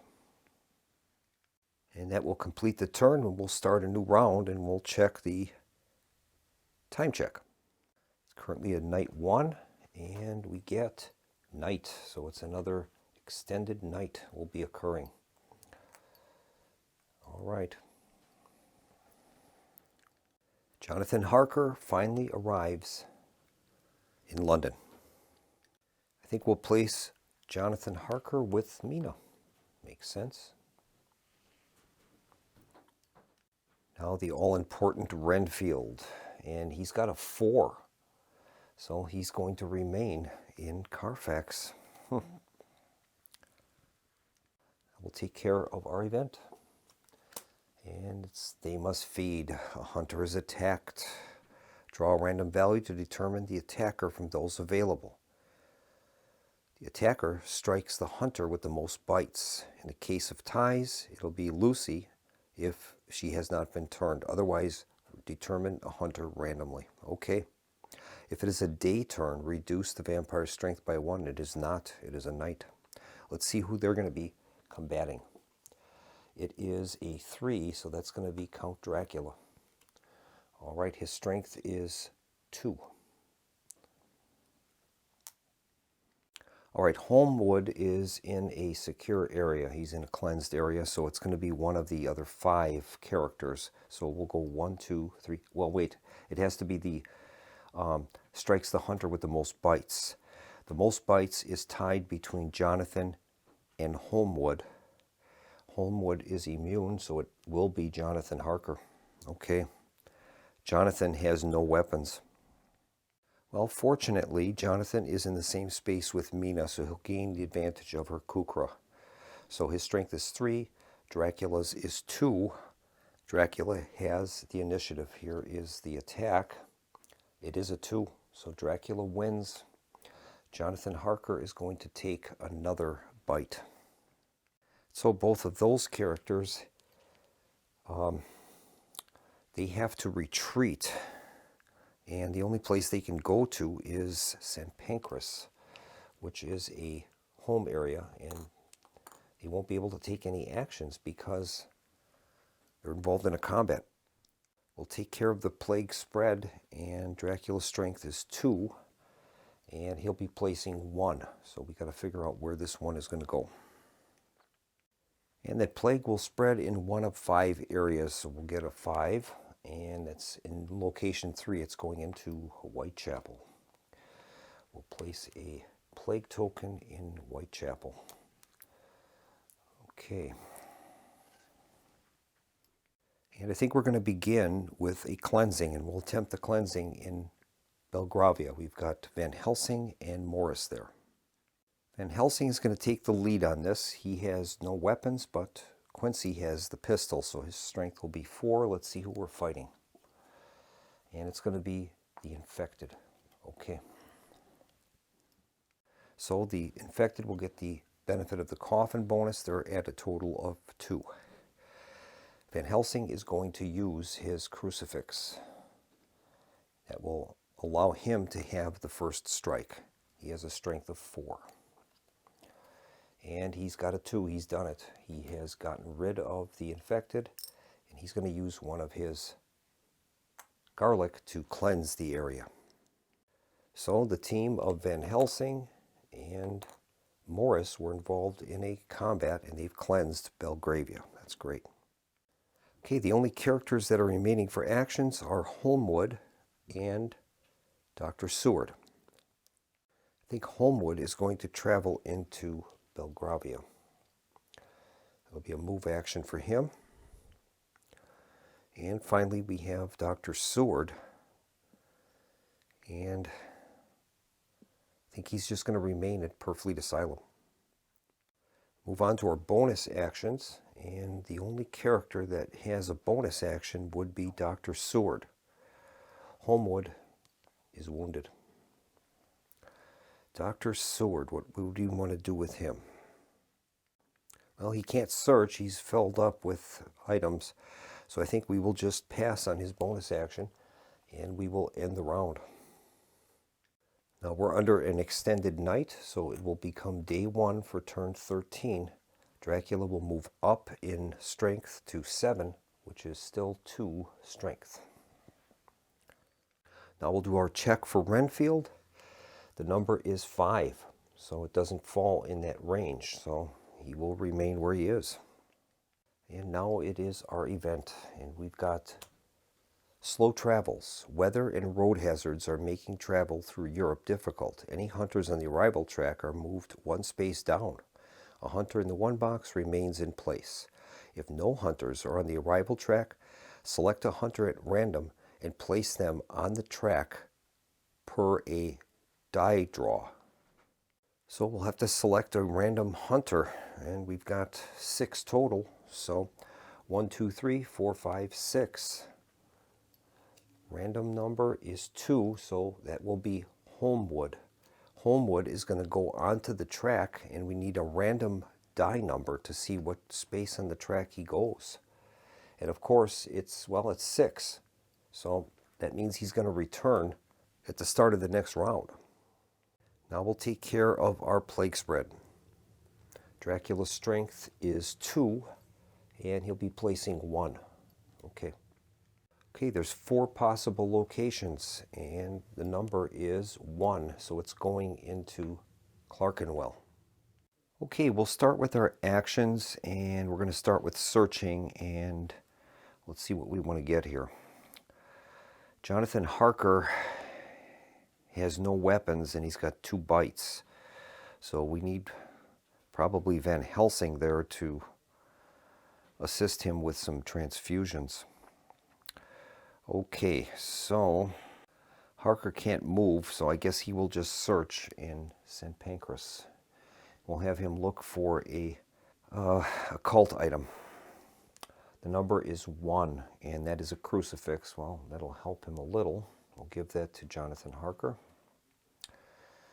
Mina will attempt to get, well, she has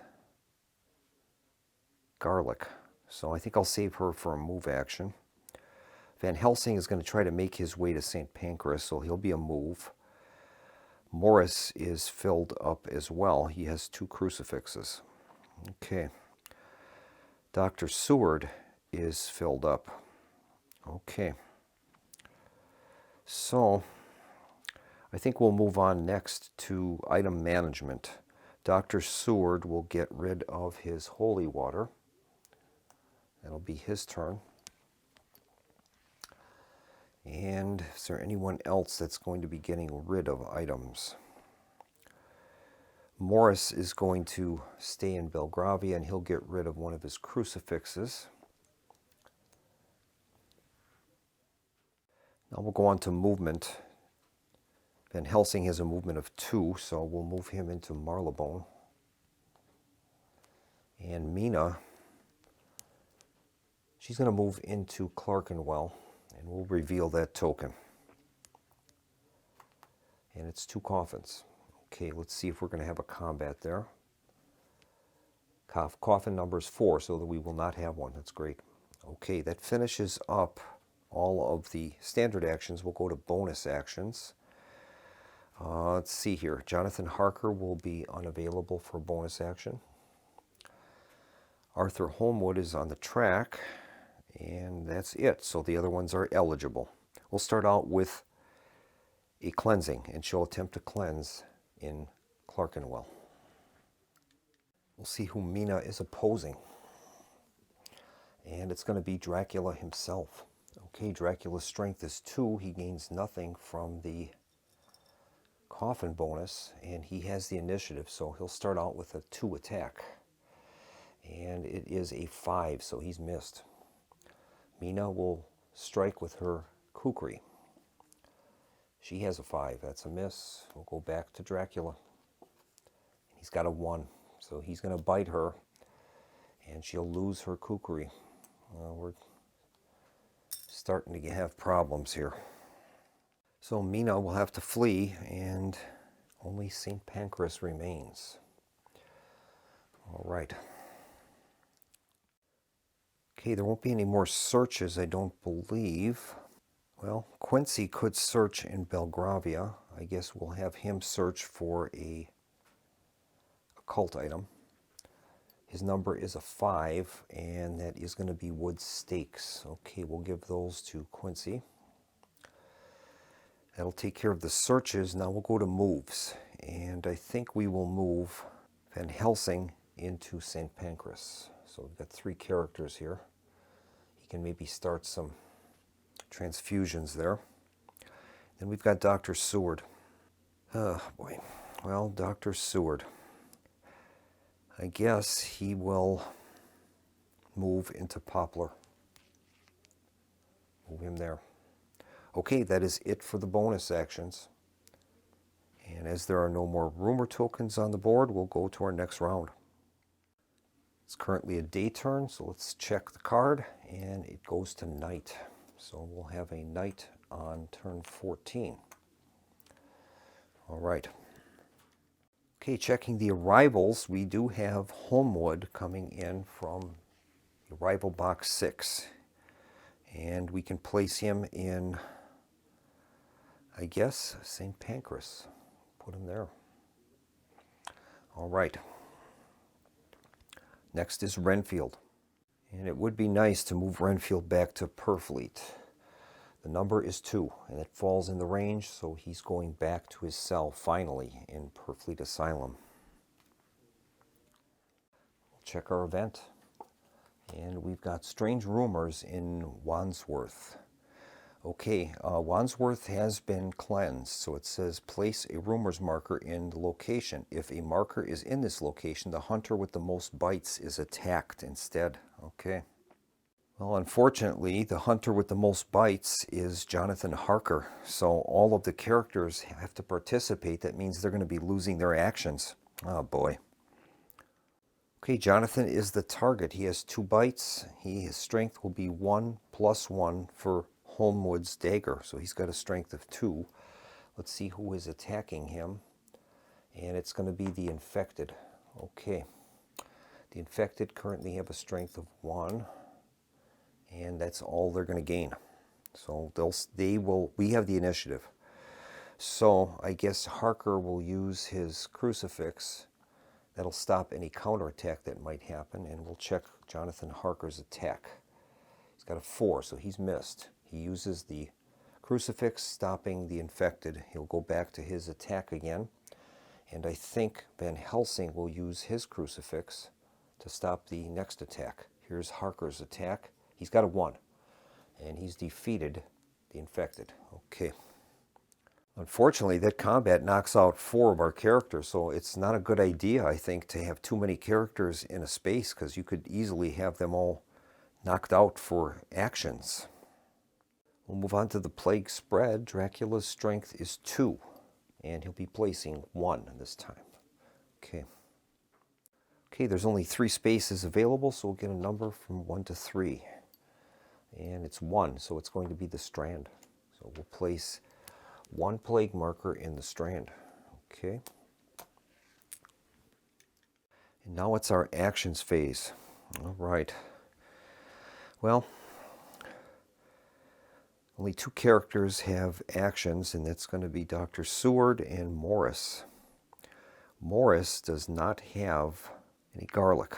So I think what we'll do here is we'll start out with item management, and Morris is going to surrender his stakes. We'll do that. Dr. Seward now is going to move, and he'll move back to Purfleet Asylum to help control Crazy Renfield. We'll move on to our bonus actions, and Morris is going to attempt to search for occult items. All right, and he has a 3. That's going to be a host. Okay, it's not what we wanted, but that's what he's got. And then finally, Dr. Seward. He will attempt to search for occult items at Purfleet Asylum. His number is a 1, and that's going to be a crucifix. So we'll give him that. All right, that is the bonus actions, and that will end the turn. Okay, we'll take care of our time check.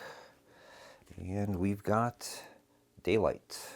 Okay, so we'll switch this to a day, and it's turn 15. And we'll check Renfield's status. Number is a 3, so he'll remain where he is, which is great. And now our event draw. And we've got strange rumors reported in Holborn. Okay. Holborn is a cleansed area. So it says place a rumors marker. If a marker is in this location, the hunter with the most bites is attacked. Okay. That is going to be Jonathan Harker. So once again, the whole gang is going to be participating in this combat, and none of them are going to be available for actions. Oh boy. Okay, we'll find out who we are going against. The number is 2, so it'll be the infected. Okay, they have a strength of 1. Jonathan Harker is the target. He'll gain the benefit of Holmwood's dagger, so he has a strength of 2. We have the initiative. So here is Harker's attack. And he's got a 1. He's done it. So he's defeated the infected, but the entire cast here is without ability to take actions. And we'll check for Plague Spread. Dracula is at a strength of 2. So 1 token will be placed. Okay, we'll find out where that's going. Well, looks like there's only a couple of places left.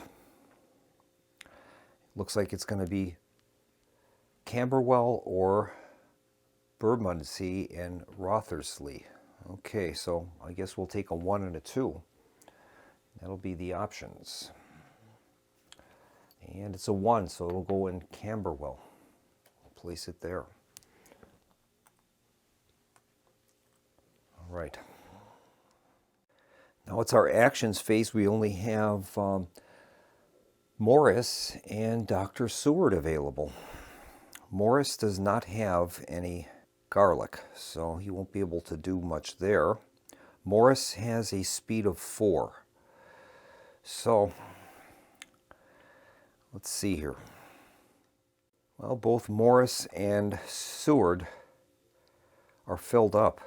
So I think we're going to take a item management phase, and Morris is going to get rid of his crucifix. He'll return that to the supply. And Seward will get rid of his crucifix.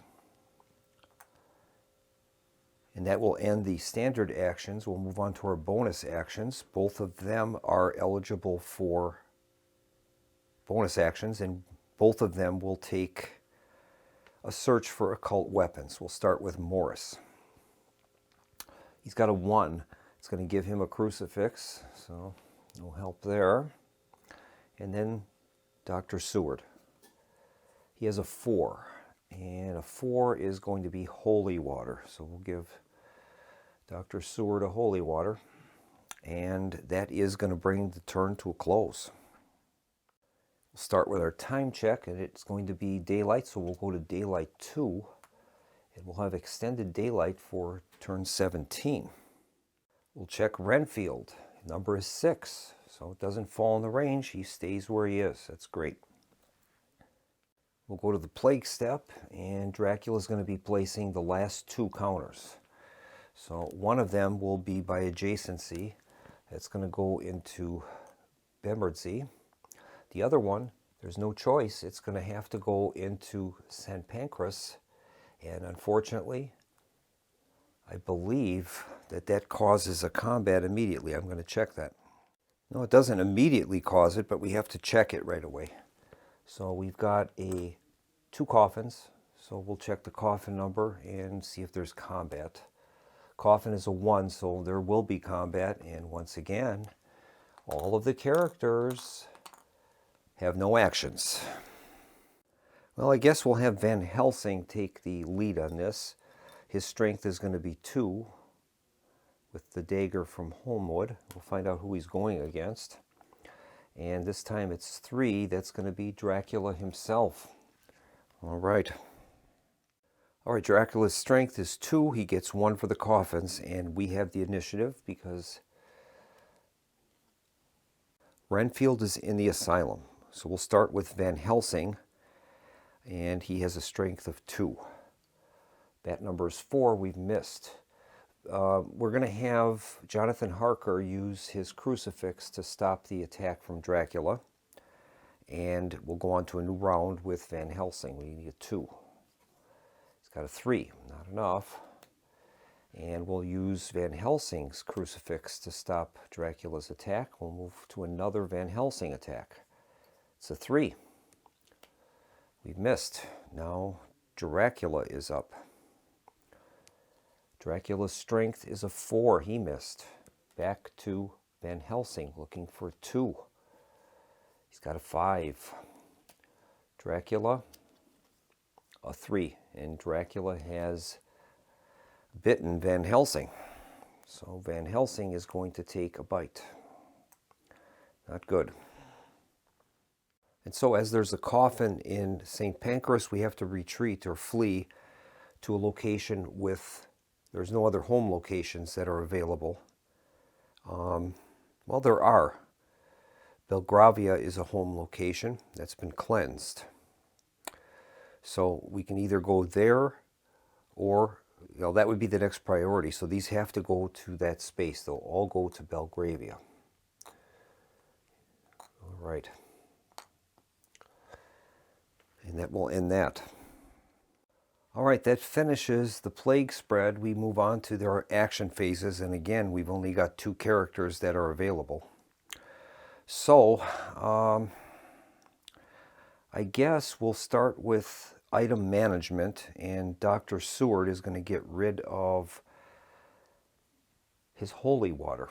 That'll be his action. Morris is going to have to move. We can't leave him in the same space with this group because they keep getting their actions knocked out. He'll move into the strand and we'll reveal the token. There's 2 coffins there. We'll see if this is going to be a combat. Coffin is 4, so nope, no combat. That'll complete our actions. We'll move to our bonus actions. And I think we'll start with... Morris cannot do a cleansing. He doesn't have the garlic. So he'll just stay where he is. And Dr. Seward will search for occult items. The number is 2, and that is a garlic wreath. That's what we wanted. We'll give that to Dr. Seward. All right. That's going to bring the round to a close. All right, this is an extended day, so this will become night 1 for turn 17, and Dracula will lose 1 strength. All right. We'll check Renfield. The number is 1, so he's going to move to Carfax. And now our event. They must feed. A hunter is attacked. Draw a random value to determine the attacker. The attacker strikes the hunter with the most bites. In the case of ties, it would be Lucy. If it is a day turn, reduce the vampire's strength. It is not a day turn. We'll find out which vampire we're going to go up against. It's going to be number 1. That's the Creatures of the Night, and they have a value of 1. So once again, our faithful band of heroes are all going to be involved in a combat, and thus lose any actions. All right, all of them are bitten. Jonathan Harker has 2 bites. We don't want to use him for the combat. Actually, we have to. Yeah, because it says the most bites. So Harker will be the target. He'll gain +1, so he's at 2 for combat. And unfortunately, the Creatures of the Night have the initiative, so we'll start with them. Harker is going to use his crucifix, which will stop their attack. We'll go to Harker's. He's looking for 2. He didn't get it. Okay, we go start a new round, and this time we can't stop them. So the Creatures of the Night, look, they've got it, a 1. So they have turned Jonathan Harker. Oh boy. So Jonathan Harker is now a vampire. He'll take his position in slot 4.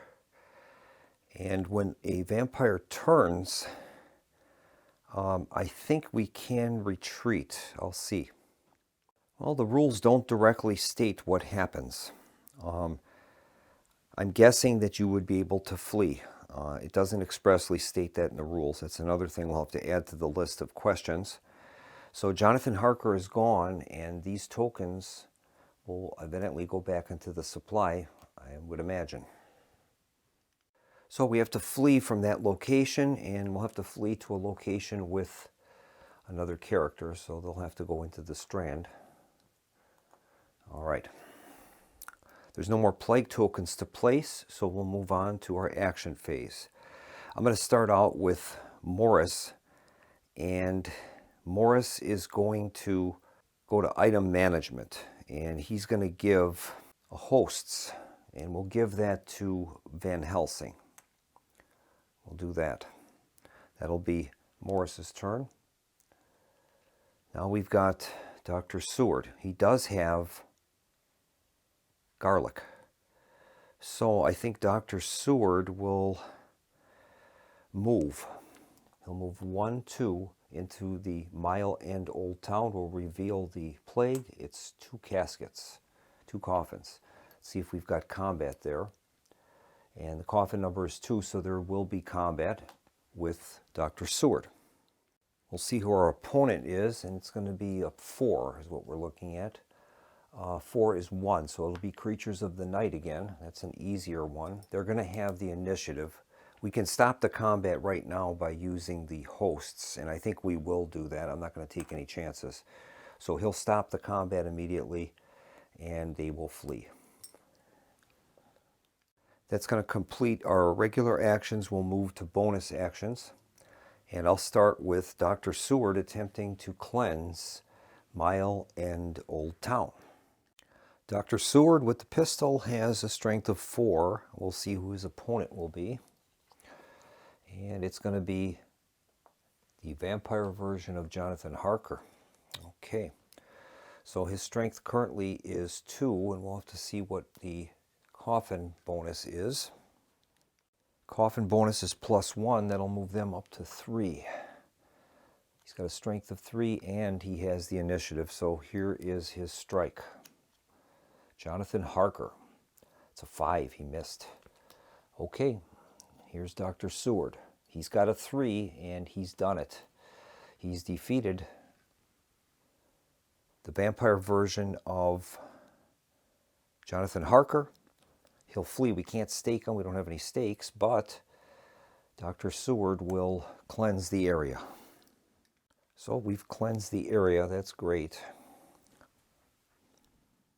And now it is Morris's turn, and I think we need to get out of there. We can't risk having 5 players cut down, so we'll have Morris do a move action into St. Luke's.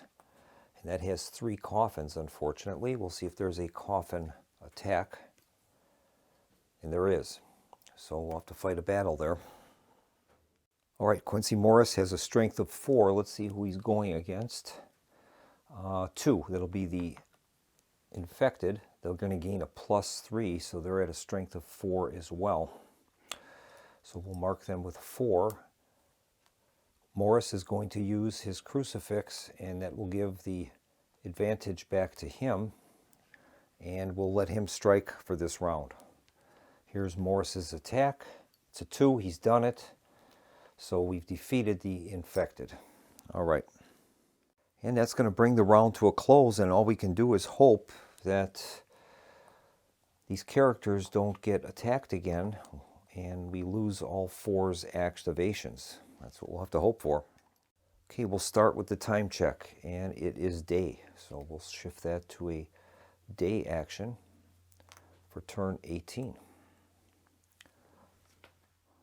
And we'll check Renfield, a 3. So he'll move back to Purfleet Asylum, which is great. Now it's our event phase. Lord Godalming. As a recently titled peer, Arthur Holmwood uses the power of his seat as a lord of the realm. If Holmwood has not been turned, all hunters in one location may select one weapon of any kind from inventory and may take an additional action during the current turn to be resolved prior to any bonus actions. Well, Holmwood has not been turned, so that is good. All right, let's resolve that. All right, all hunters in one location can select any one weapon, of any kind from the inventory. So obviously we're going to select the strand, so all 4 of these guys can gain an item. All right, Mina is going to gain a kukri. And all of the other hunters in that location have 3 items in their list, so they won't be eligible for that. But at least we've got a kukri for Mina. Now we do get an extra action as well, so that's good. So these guys can take an extra action. All right, we're not going to have any cleansings on this turn. Maybe, yeah, we will. We will have a cleansing, and we're going to attempt to... if I do a cleansing, all of the characters are going to have to participate, I believe. Yes, all of them will have to participate, so we're going to have to move some of these out of here first. They get to take an extra action before it goes to bonus actions, so let's kind of work this out. I think we'll start out with Dr. Seward. He's going to do a search for occult items, and his number is a 3. A 3 on occult items is a host, so we'll give him a host. That'll be his action. That was a search. We'll go on to movements, and I think Morris is going to move into this location. That'll be a movement. And then Lucy and Harker's gone right now. That's right. He's gone. and then Holmwood will both move into St. Luke's. So we'll do it that way. So I think that's a good way to do it.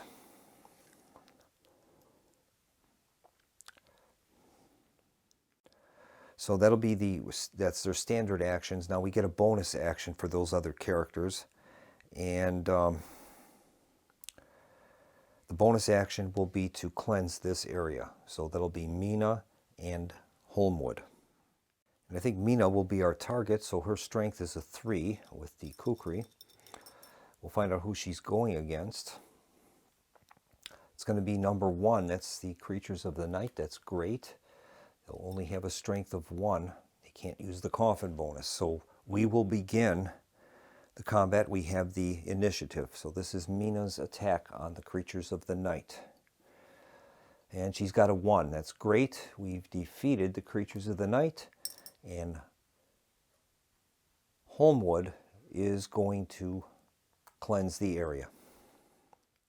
Now we'll go into our bonus actions, and the characters that are ineligible are Van Helsing, and Holmwood and Murray are already ineligible because of the attack. So that leaves us with Morris and Dr. Seward. Okay. Dr. Seward is going to search for an occult item. His number is a 3, and that is a host. Okay, we'll give him a host. And Morris will also do a search for occult items. He's got a 2, and that's going to be a garlic wreath. That is great. We'll give that to Morris. All right, that is going to bring their turn to a close. And we'll get ready for our next round. Okay, our time check is daylight, so we're going to have a extended day for turn 20. All right, Renfield is not supervised, so we've got to use the black numbers. It's a 4, so that's within the range. He's going to go to Carfax. Now it's our event. And we've got they must feed. Hunters attacked. We'll see what is attacking them. It is 4. It's going to be the vampire version of Jonathan Harker. It is a day turn, so we would reduce the vampire's strength by 1 to a minimum of 1. So instead of a strength of 2, he'll have a strength of 1. Got to get a random hunter. Well, it's going to be either Mina, Holmwood, or Van Helsing. So they're all tied with 1 wound. So we'll give them 1 for Mina, 2 for Holmwood, 3 for Van Helsing. And it's 2, so it's going to be Holmwood will be the target. Okay. So that's going to involve both Mina and Holmwood in the combat. Okay, Holmwood is the target. He has a strength of 3 with the kukri from Mina Murray, but Harker has the advantage, so he'll go first. He gets only a strength of 1 this time. It's a 5, so he missed. Holmwood with a 3 is unsuccessful. Back to Harker. A 5, that's a miss. Back to Holmwood. He's got a 1, so he's done it. We've defeated Harker, but we can't kill him without stakes. We'll go on to our player actions, and I think we're going to do a cleansing at the Strand, and that will be Morris will attempt that. Morris has a strength of 4. Let's see what we're fighting against. And the number for 4 is 1. That'll be the creatures of the night. They'll have a strength of 1 only. You won't be able to use the coffin bonus. And they have the initiative. So I guess Quincy will use his crucifix and gain control and launch his attack with a 4. He's done it. 2. So we've defeated the creatures of the night, and Quincy is going to cleanse the area. So we've cleansed the Strand. Place another coffin in the discarded coffins area, and now all that's remaining is Dr. Seward. Dr. Seward is unwounded, so I think we're going to move him back to Purfleet Asylum. And that will be the end of the round. So for turn 20, this is an extended day. We'll go to a night for turn 20. Dracula will lose one more point. Now it's Renfield, and the number is 3. It falls in the range. We'll move him back to his cell at Purfleet. Now it's our event. And we've got They Must Feed. Hunter is attacked, and it's going to be the one with the most bites. That'll be between Mina, Holmwood, and Van Helsing. Let's see who they're going against. That is number 4. That's going to be the vampire version of Harker. So he has a strength of 2 for the time being. And we'll have to pick a random target. Mina will be 1, Holmwood will be 2, and Van Helsing a 3. And we've got a 3, so it's going to be Van Helsing. Okay, he's the target, and that means that Morris will also have to join him in the combat. That's wrong, because Van Helsing is in a cleansed area, and so is Mina, and so is Holmwood. So that only leaves then the other 2 remaining, that would be Seward in Purfleet Asylum. And that's another question. We know that Purfleet is a special location. Plague tokens can't go there, but does that mean he can't be attacked there? It's another question. Yeah, I don't know the answer to that. Well, I guess I'm going to rule that Purfleet is, you're able to be attacked there. So we'll launch an attack against Dr. Seward. So we'll see who Dr. Seward's opponent is. And it's going to be Creatures of the Night again. That's a strength of 1. Now he has the host, so we could get rid of that and automatically win the battle. I think we'll do that. Seward will use one of the hosts, and that'll take care of the Creatures of the Night. All right, so we're in our regular action phase. Seward is down for the count because he was in the combat, so I think what we'll do is Van Helsing is going to attempt a transfusion of himself, I believe, at this point. That'll be later in the turn, so let's see what we've got here. There's no cleansing. Searching. Holmwood will attempt to search for an occult item. And he's got a 2, and that will be garlic. We'll give that to Holmwood. Okay, so he's done. Lucy is filled up. And Morris. Morris will search for an occult item. It's a 6. He can pick anything he wants. And I guess he will take some hosts. All right. So he's done. And Mina is still available. So I think what we'll do is we'll have Mina move. And her movement right now is a 1. She'll move to Clerkenwell. That'll be her turn. And then finally, Van Helsing will attempt a transfusion on himself. This is the first bite, so he needs a 1 or 2 for success. And we'll see if that is true. It's a 3, so he did not do that. Okay. So that'll be all of the standard actions. We'll go to a bonus action. And the only unwounded characters are Quincy and Dr. Seward. Dr. Seward, he's out because of the combat. So we can't do any movement with those, or no bonus actions with those other characters. So it leaves just Morris.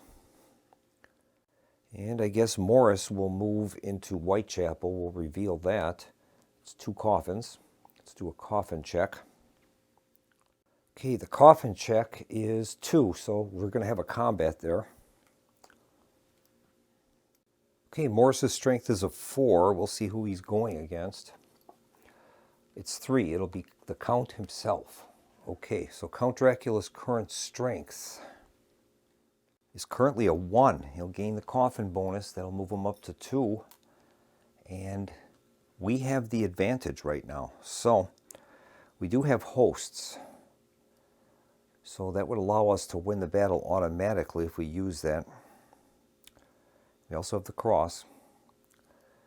I think Morris will use the hosts and will automatically drive Dracula away. So we'll get one strike against him, so we'll see if we can hit him. And it's a 1. We've done that. So Dracula has been hit, and he flees, and he'll lose another level. He's down to level 4. And that's going to bring our bonus actions to a close. We'll move on to our next day and night time check. Okay, our time check, it's going to be a day. So we'll move it to a day on turn 21. We're getting very close to the end of the game here. All right, Renfield is being supervised, and the number is 5, so he's going to stay there. That's great. Our event is Strange Rumors in Limehouse. Okay, well, there's definitely a token in Limehouse. So in this case, the hunter with the most bites will be attacked. Hunters with the most bites are Mina, Arthur, Holmwood, and Van Helsing. Van Helsing is in a cleansed area, and so is Holmwood, but Mina is not, so Mina will be attacked. Mina has a combat level of 3 with the Kukri. We'll find out who her opponent will be. Thematically, it would be great if it was Harker. And we've got a 4, and it is Harker. So he has a strength of 2, and he will gain nothing for the coffins. It's a 0. So Mina has the advantage, and she will go first. Here's the combat from Mina. The number is a 4. She missed. Harker with a 2, and he hit her. So that is going to inflict a second wound onto Mina. So Mina will have to flee Clerkenwell, and I guess she will go to the Belgravia is the location. It's a home location for Holmwood, and that's been cleansed, so she'll go there. That'll take her out for the turn, though. Now we'll move on to our actions, and let's see what we want to do here. I think we'll do some movement. Holmwood has a speed of 2 right now with his carriage. He's wounded, but I'm going to try to move him to Purfleet Asylum. He can get some transfusions there, maybe. So we'll move him 1, 2 to Poplar. That'll be his action. We're in the actions phase. And I think Van Helsing will also move into Whitechapel. And that'll be his activation. Morris will be a chance. If we end up searching in an area with coffins, we have to draw from the bag, so that could be a risk. I think I'll just have him pass on his normal action, and we'll go to our bonus actions. All right. So for our bonus actions, we'll start out with a cleansing in Whitechapel. Morris will take as the target. He has a strength of 4. We'll see who our opponent is. It's going to be creatures of the night, which is great. They have a strength of 1. He will not get the coffin bonus. And Morris will launch the attack with his initiative. I think Van Helsing... Yeah, Van Helsing is going to use the hosts, and that will be an automatic win. And I think we'll do it that way, and then he's going to just cleanse the area. I think that's the safest. So we have cleansed the area. The only character that can take a bonus action is Dr. Seward, so I guess we will have him do an occult weapons search. It's a 4, and that is holy water. So we'll give holy water to Dr. Seward. All right, that'll bring the turn to a close. We'll start with a time check, and it is night. So we'll move to a night turn for turn 22. Renfield is being monitored. The number is 5. He'll stay where he is. That's great. Now the event. And that is Strange Rumors in Poplar. Okay, well, it's going to end up being the hunter with the most bites will be attacked. Well, the hunters with the most bites is going to be Mina, but she is in a cleansed area, so it can't be her. Next would be Holmwood or Van Helsing. And both of them are in cleansed areas. So all you have is unbitten characters, and I'm assuming that it would go down to those. They'd be tied at 0. So in that case, Morris is exempt. He's in an area with a wreath. So I guess it's going to be Dr. Seward again at Purfleet. Okay, Dr. Seward has a strength of 4 for the time being. We'll see who his opponent will be. And it's going to be Jonathan Harker. Harker has a strength of 2. And that's all he's going to get. Okay, well, our options are to... we can't kill him. So I guess Dr. Seward will use the hosts, and that will force him to flee. So we'll do that. Okay, we'll move on to our actions phase. Mina has 2 bites on her. So she can't move. So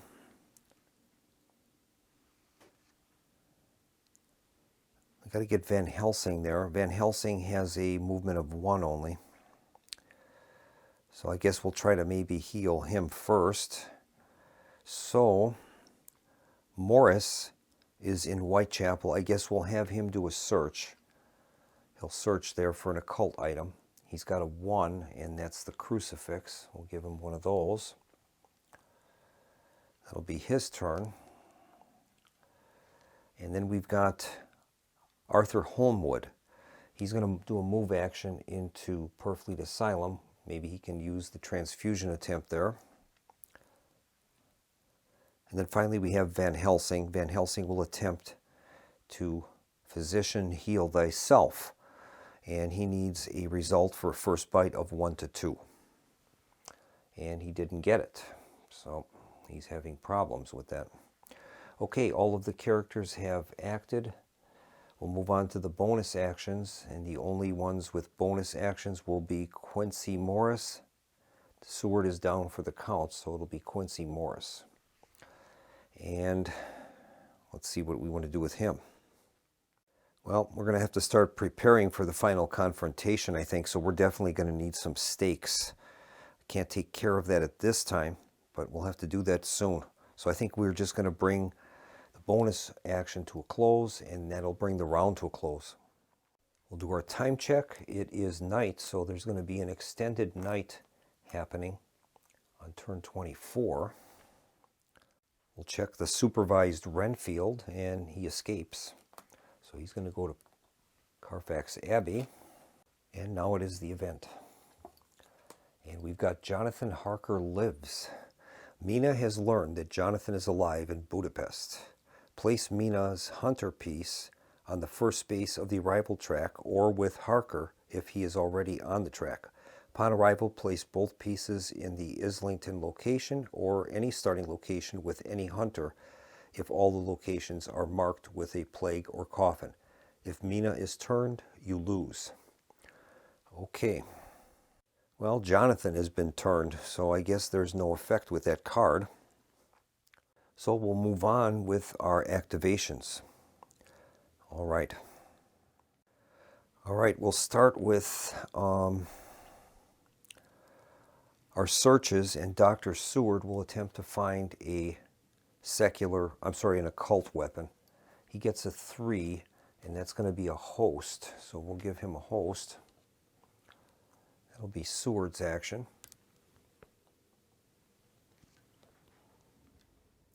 And actually, I'm not going to do that. We need to give a transfusion to Holmwood. I guess we'll go with item management, and Morris is going to get rid of one of his crucifixes. We could give it to Van Helsing, I guess. No, that might not be a bad idea. We'll give it to Van Helsing instead. And now we'll go to the transfusions. There's going to be 2 attempts. Van Helsing will attempt to heal himself. He needs a 1 or 2, and he's missed. So Van Helsing is done. Now it'll be Holmwood at Purfleet Asylum. And this is going to be his first bite, so we need to get a 1 or 3. Okay, here's the number. We got a 2, so that has healed Arthur Holmwood of his bite. That's great. We'll move on to our bonus actions, and the only characters that are eligible are Morris, Holmwood, and Seward. So these are the guys that are eligible for bonus actions. And we'll start with some searches, and we'll start with Morris. He's going to search for a occult weapon. It's a 6. He can take what he wants. And I think he is going to take stakes. We got to get some stakes. All right, that'll be his bonus action. We'll go to Holmwood. Holmwood is going to attempt to get some occult items as well. His number is 5, and that's wood stakes. Okay, so he's got some. Okay, and finally Dr. Seward, he will do the same. Occult items. It's a 1, and that is a crucifix. So we'll give that to Dr. Seward. That will end the round. Okay, we're going to have an extended night, so turn 24 will be a day, and Dracula will recover 1 point. Okay. Renfield is number 3, so he's going to move back to Purfleet Asylum. That's great. And we'll go with our event. And we've got fine ministration. A hunter is healed. The ministrations of local doctors has healed one of the hunters. Select a wounded hunter at random and discard a 1st or 2nd wound. Note that Lucy, her initial wound can never be healed. If no hunters have bite markers, select a hunter at random to select an item from the inventory. All right, so our currently wounded characters are Mina and Van Helsing. So we'll get a random number for them and see who's going to get healed. 1 for Mina, 2 for Van Helsing. It's 2, so Van Helsing has been healed. That is great. We'll go to our action phase. It's turn 24, so we're not going to be able to win the game by auto victory. We'll have to plan for the final battle against Count Dracula. So what we can do is try to get rid of as many plague tokens as possible to limit the amount of Dracula's healing before the final battle. Okay, Van Helsing is now fully healed, so he has 2 movement points. Quincy Morris does not have any garlic. Only Holmwood does. So I guess Quincy Morris will undertake an item management, and he's going to return his crucifix to the supply. We'll do it that way. Okay, next will be movement, and Van Helsing will move to Mina's location. That'll be his turn. And Mina, there's nothing she can do. She's got 2 wounds with a kukri. So I'll just leave her there. She can't move.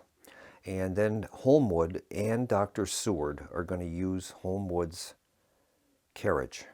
They can move up to 3 spaces. So I think we will move them into Bethnal Green. They'll move there, and we'll see what that token is. And it is a single coffin. We'll see if we've got a combat there. It's a 2, so nope, no combat.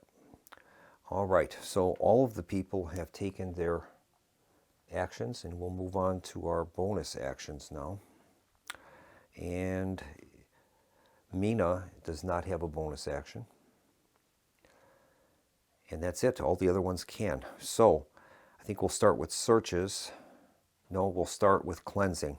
And we'll start with the cleansing in Bethnal Green using both Holmwood and Dr. Seward. I think Dr. Seward will take the helm on this. He has a strength of 4 for the time being. We'll find out who he's against. And it's going to be Children of the Night. That's great. You got a strength of 1. Okay. We have the initiative, so Dr. Seward will launch his attack. I'm not going to use any supplies yet. Dr. Seward has a 4. He's done it. He's defeated the Children of the Night, and Holmwood is going to cleanse the area. So we've managed to cleanse that area, so these characters are done. Morris is going to do a search for occult items. His number is 5, and that's going to be wood stakes. Okay. So we got plenty of those now. And then finally, Van Helsing will search for occult items. And he has a 3. That is going to be a host. Okay. And that will bring the round to a close. We'll move on to our final turn. And we've got darkness. So it'll be dark 1 for the last turn. After this turn, we're going to go to a final confrontation. And we'll check Renfield. Renfield has a 2, so it's within the range of the 1 to 4. He'll move to Purfleet. Okay. Now we'll take care of our event.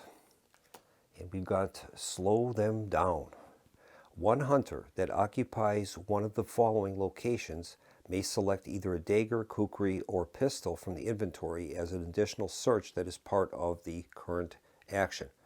Shoreditch, Mile End, Old Town, Whitechapel, Camberwell, and Chelsea. Okay. So we'll start with our player actions. Okay, we don't have any garlic for none of the characters, so I think we'll just focus on trying to get them as built up as much as possible for the final confrontation. So we'll have Arthur Holmwood do a search for occult items. He gets a 2, and that's a garlic. Okay, we'll give him that. Holmwood is done. Dr. Seward is already filled up, so he's good. Quincy is filled up. Van Helsing is going to be doing a transfusion, I think. So Quincy Morris will go to the item management, and he's going to get rid of 1 of the stakes. He doesn't need 2 of those. All right. And finally, I think we're going to have Van Helsing attempt to heal Mina. Mina has 2 bites, so he'll be successful to get the second bite off with a 1 to 4. And of course he has a 6. What else would it be? Okay, so we'll move on to bonus actions. And let's see which characters can take bonus actions. Everybody except Mina. So Mina cannot. All right. So we'll start out with Van Helsing, and he's going to do a search for occult items. He gets a 6. He can take anything he wants. And Van Helsing will take, I guess, holy water. We'll give him that. Okay. Morris will also attempt to search for occult weapons. He has a 6. He can take anything he wants. And he will take holy water as well. Okay. And the other characters are at full capacity. So that's going to bring the round to a close, and we're going to go into our final confrontation. Okay, in order to participate in the final confrontation, hunters may have no more than 1 bite. So that means Mina will not be able to participate. She has 2 bites. All the other characters have no bites. Dracula's health: for every full 5 locations that remain marked with a plague or coffin marker, we're going to increase Dracula's strength by 1. We increase his strength another point if Renfield is at Carfax Abbey, which he is. So let's see how many are out here. 3, 4, 5, 6, 7, 8, 9, 9. So there's 9 plague markers. Well, it's actually plague or coffin, so we'll have to recalculate. 1, 2, 3, 4, 5, 6, 7, 8, 9, 10, 11, 12. So he'll get 2 points of healing from that. So we'll give him 2 points of healing, and then he gets 1 because Renfield is at Carfax. It says, wooden stakes required. To kill Dracula, at least one of the surviving hunters must hold wooden stakes. If none are held at the beginning of the final confrontation, each hunter may spend any number of rounds searching. 1 round includes a search by each hunter. Each round spent searching increases Dracula's strength by 1. Hunters can spend as many rounds searching as they wish, until Dracula's strength reaches 10. Then they may spend 1 more round searching. If they cannot find any stakes, the game ends with a victorious Dracula. The last battle. Hunters and Dracula battle out continuous rounds of combat. Each loss by Dracula lowers his strength. Each hit on a hunter causes a bite. 3 bites eliminate the hunter. Eliminated hunters do not turn. Hosts do not have an effect. It is rotten upon arrival in Dracula's lair. Dracula may ignore 1 hit for every turned hunter that is still alive. All other combat rules apply. If all the hunters are eliminated, Dracula wins. If at least 1 hunter with wooden stakes survives after Dracula's strength reaches 0, the 2 space on his track, the hunters will win. All right, so we're ready for the final battle. Dracula will have the vampire version of Jonathan Harker to help him, and he's got Renfield at Carfax Abbey, and those will absorb hits on Dracula. All right, we have to select who is going to be launching these attacks. I think we will have Van Helsing go, and he is going to get the benefit of a +3 weapon from Dr. Seward, so that'll give him a strength of 4. Dracula's current strength is at 2, and I believe that's all he gets. Yes, that is correct. So Dracula's strength is 2, and we'll mark him with a 2. Dracula is going to have the initiative throughout this combat because Renfield was at Carfax. So, I don't know if it's throughout. I think if he uses his defensive benefit for Dracula, then he goes to Purfleet. I'm going to have to check that. Yeah, it says all other combat rules apply. So, we'll start the combat, and we're going to have Dracula with the initiative for the time being. Van Helsing has a strength of 4, Dracula with 2. I think Van Helsing is going to spray his holy water, giving him an extra point. I don't know if we want to do that now or it's when our attack happens. Yeah, I guess we'll wait before we commit the holy water. I think what Van Helsing will do is brandish his crucifix. That'll turn the combat over to him. So now he will use the holy water, giving him an extra point. He's up to 5 now. And this is Van Helsing's attack on Dracula. He's got a 2, so that's good. We've damaged Dracula. But that is going to be absorbed by Jonathan Harker's vampire form.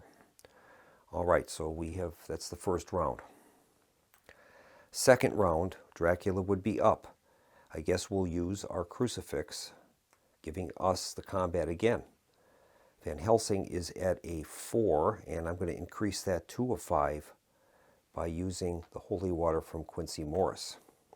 Here's his attack number, and he has a 1.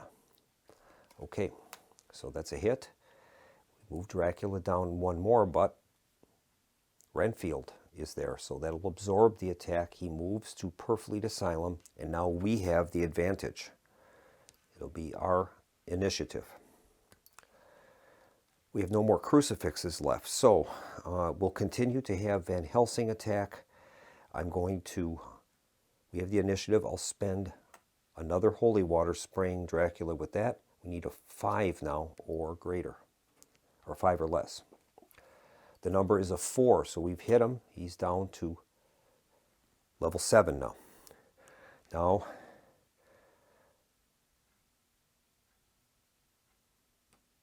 we start a new round. We'll get rid of the holy water. Our crucifix is already used. And we'll start the round with Van Helsing going first. He has a level 4 now. That's for the pistol and his normal strength. 2, that's a hit. Dracula goes down. Start the next round. It's a 3. Dracula goes down. Continue on. Van Helsing. He has a 2. Moves Dracula down. And another round. He's got a 4. That's enough. Dracula's down to 3. He's got 1 strength left. Here is Van Helsing. He's got the 3. That moves Dracula to 0. We'll use our stakes, and we'll stake Dracula, and we'll win the game. And so that's going to bring our playthrough of Plague of Dracula to a close. And apparently we've won if I have interpreted these rules correctly. So that was a very interesting playthrough of the game. We have a few questions we need to have answered by the designer. And the first one is, well, one of them is what happens to the items of a character when they get turned. Do they go back to the supply or not? I think they do, but I don't have a direct answer for that. Another question is when we have an event card that says, say, something like strange rumors reported in Wandsworth. Placing a rumor marker in the Wandsworth location. If a marker is in this location, the hunter with the most bites is attacked. Well, say if there was a coffin in Wandsworth, does the vampire get the coffin bonus for that? Say if it was a plague token, do we reveal the plague token from Wandsworth in order to see if there is a vampire bonus there? I don't know. That's another question we'll have to add to the list. The other question I have is whether I interpreted the last battle correctly or not. It says the hunters and Dracula battle out continuous rounds of combat. Each loss by Dracula lowers his strength. Each hit on a hunter causes a bite. Well, I hope we've interpreted the initiative properly for that, because it started out with Renfield at Carfax Abbey. That gave Dracula an extra point of strength, and then he also, in the normal rules, he absorbs 1 point of damage. It doesn't expressly state that, though, in the last battle, but it does say all other combat rules apply. So I don't know the answer to that. And the other thing is the combat conducted precisely the same as in normal combat? Like in this case, whoever has the initiative, they can just keep hitting that guy, and if they don't lose, you don't get a counterattack. So I'm assuming that that's what it is, but I don't know. So I'm going to have to get those answers, and we'll see what happens if we can get some answers to those questions. Other than that, I had a blast playing this. I think it was a good game, a lot of excitement, and the cards are very well written with their flavor text. So that brings a lot of theme together for this Victorian period board game. So this is Keith from the Solo Gamers Club signing off. I hope you enjoyed this playthrough, and in the event that I get any answers for these questions, I will probably have a short video to go over these corrections that might be coming in the future, so that we're all on the same page with this game. So thanks for watching, and I hope to see you on the channel next time. In the meantime, this is Keith, wishing everyone a pleasant evening and a good night.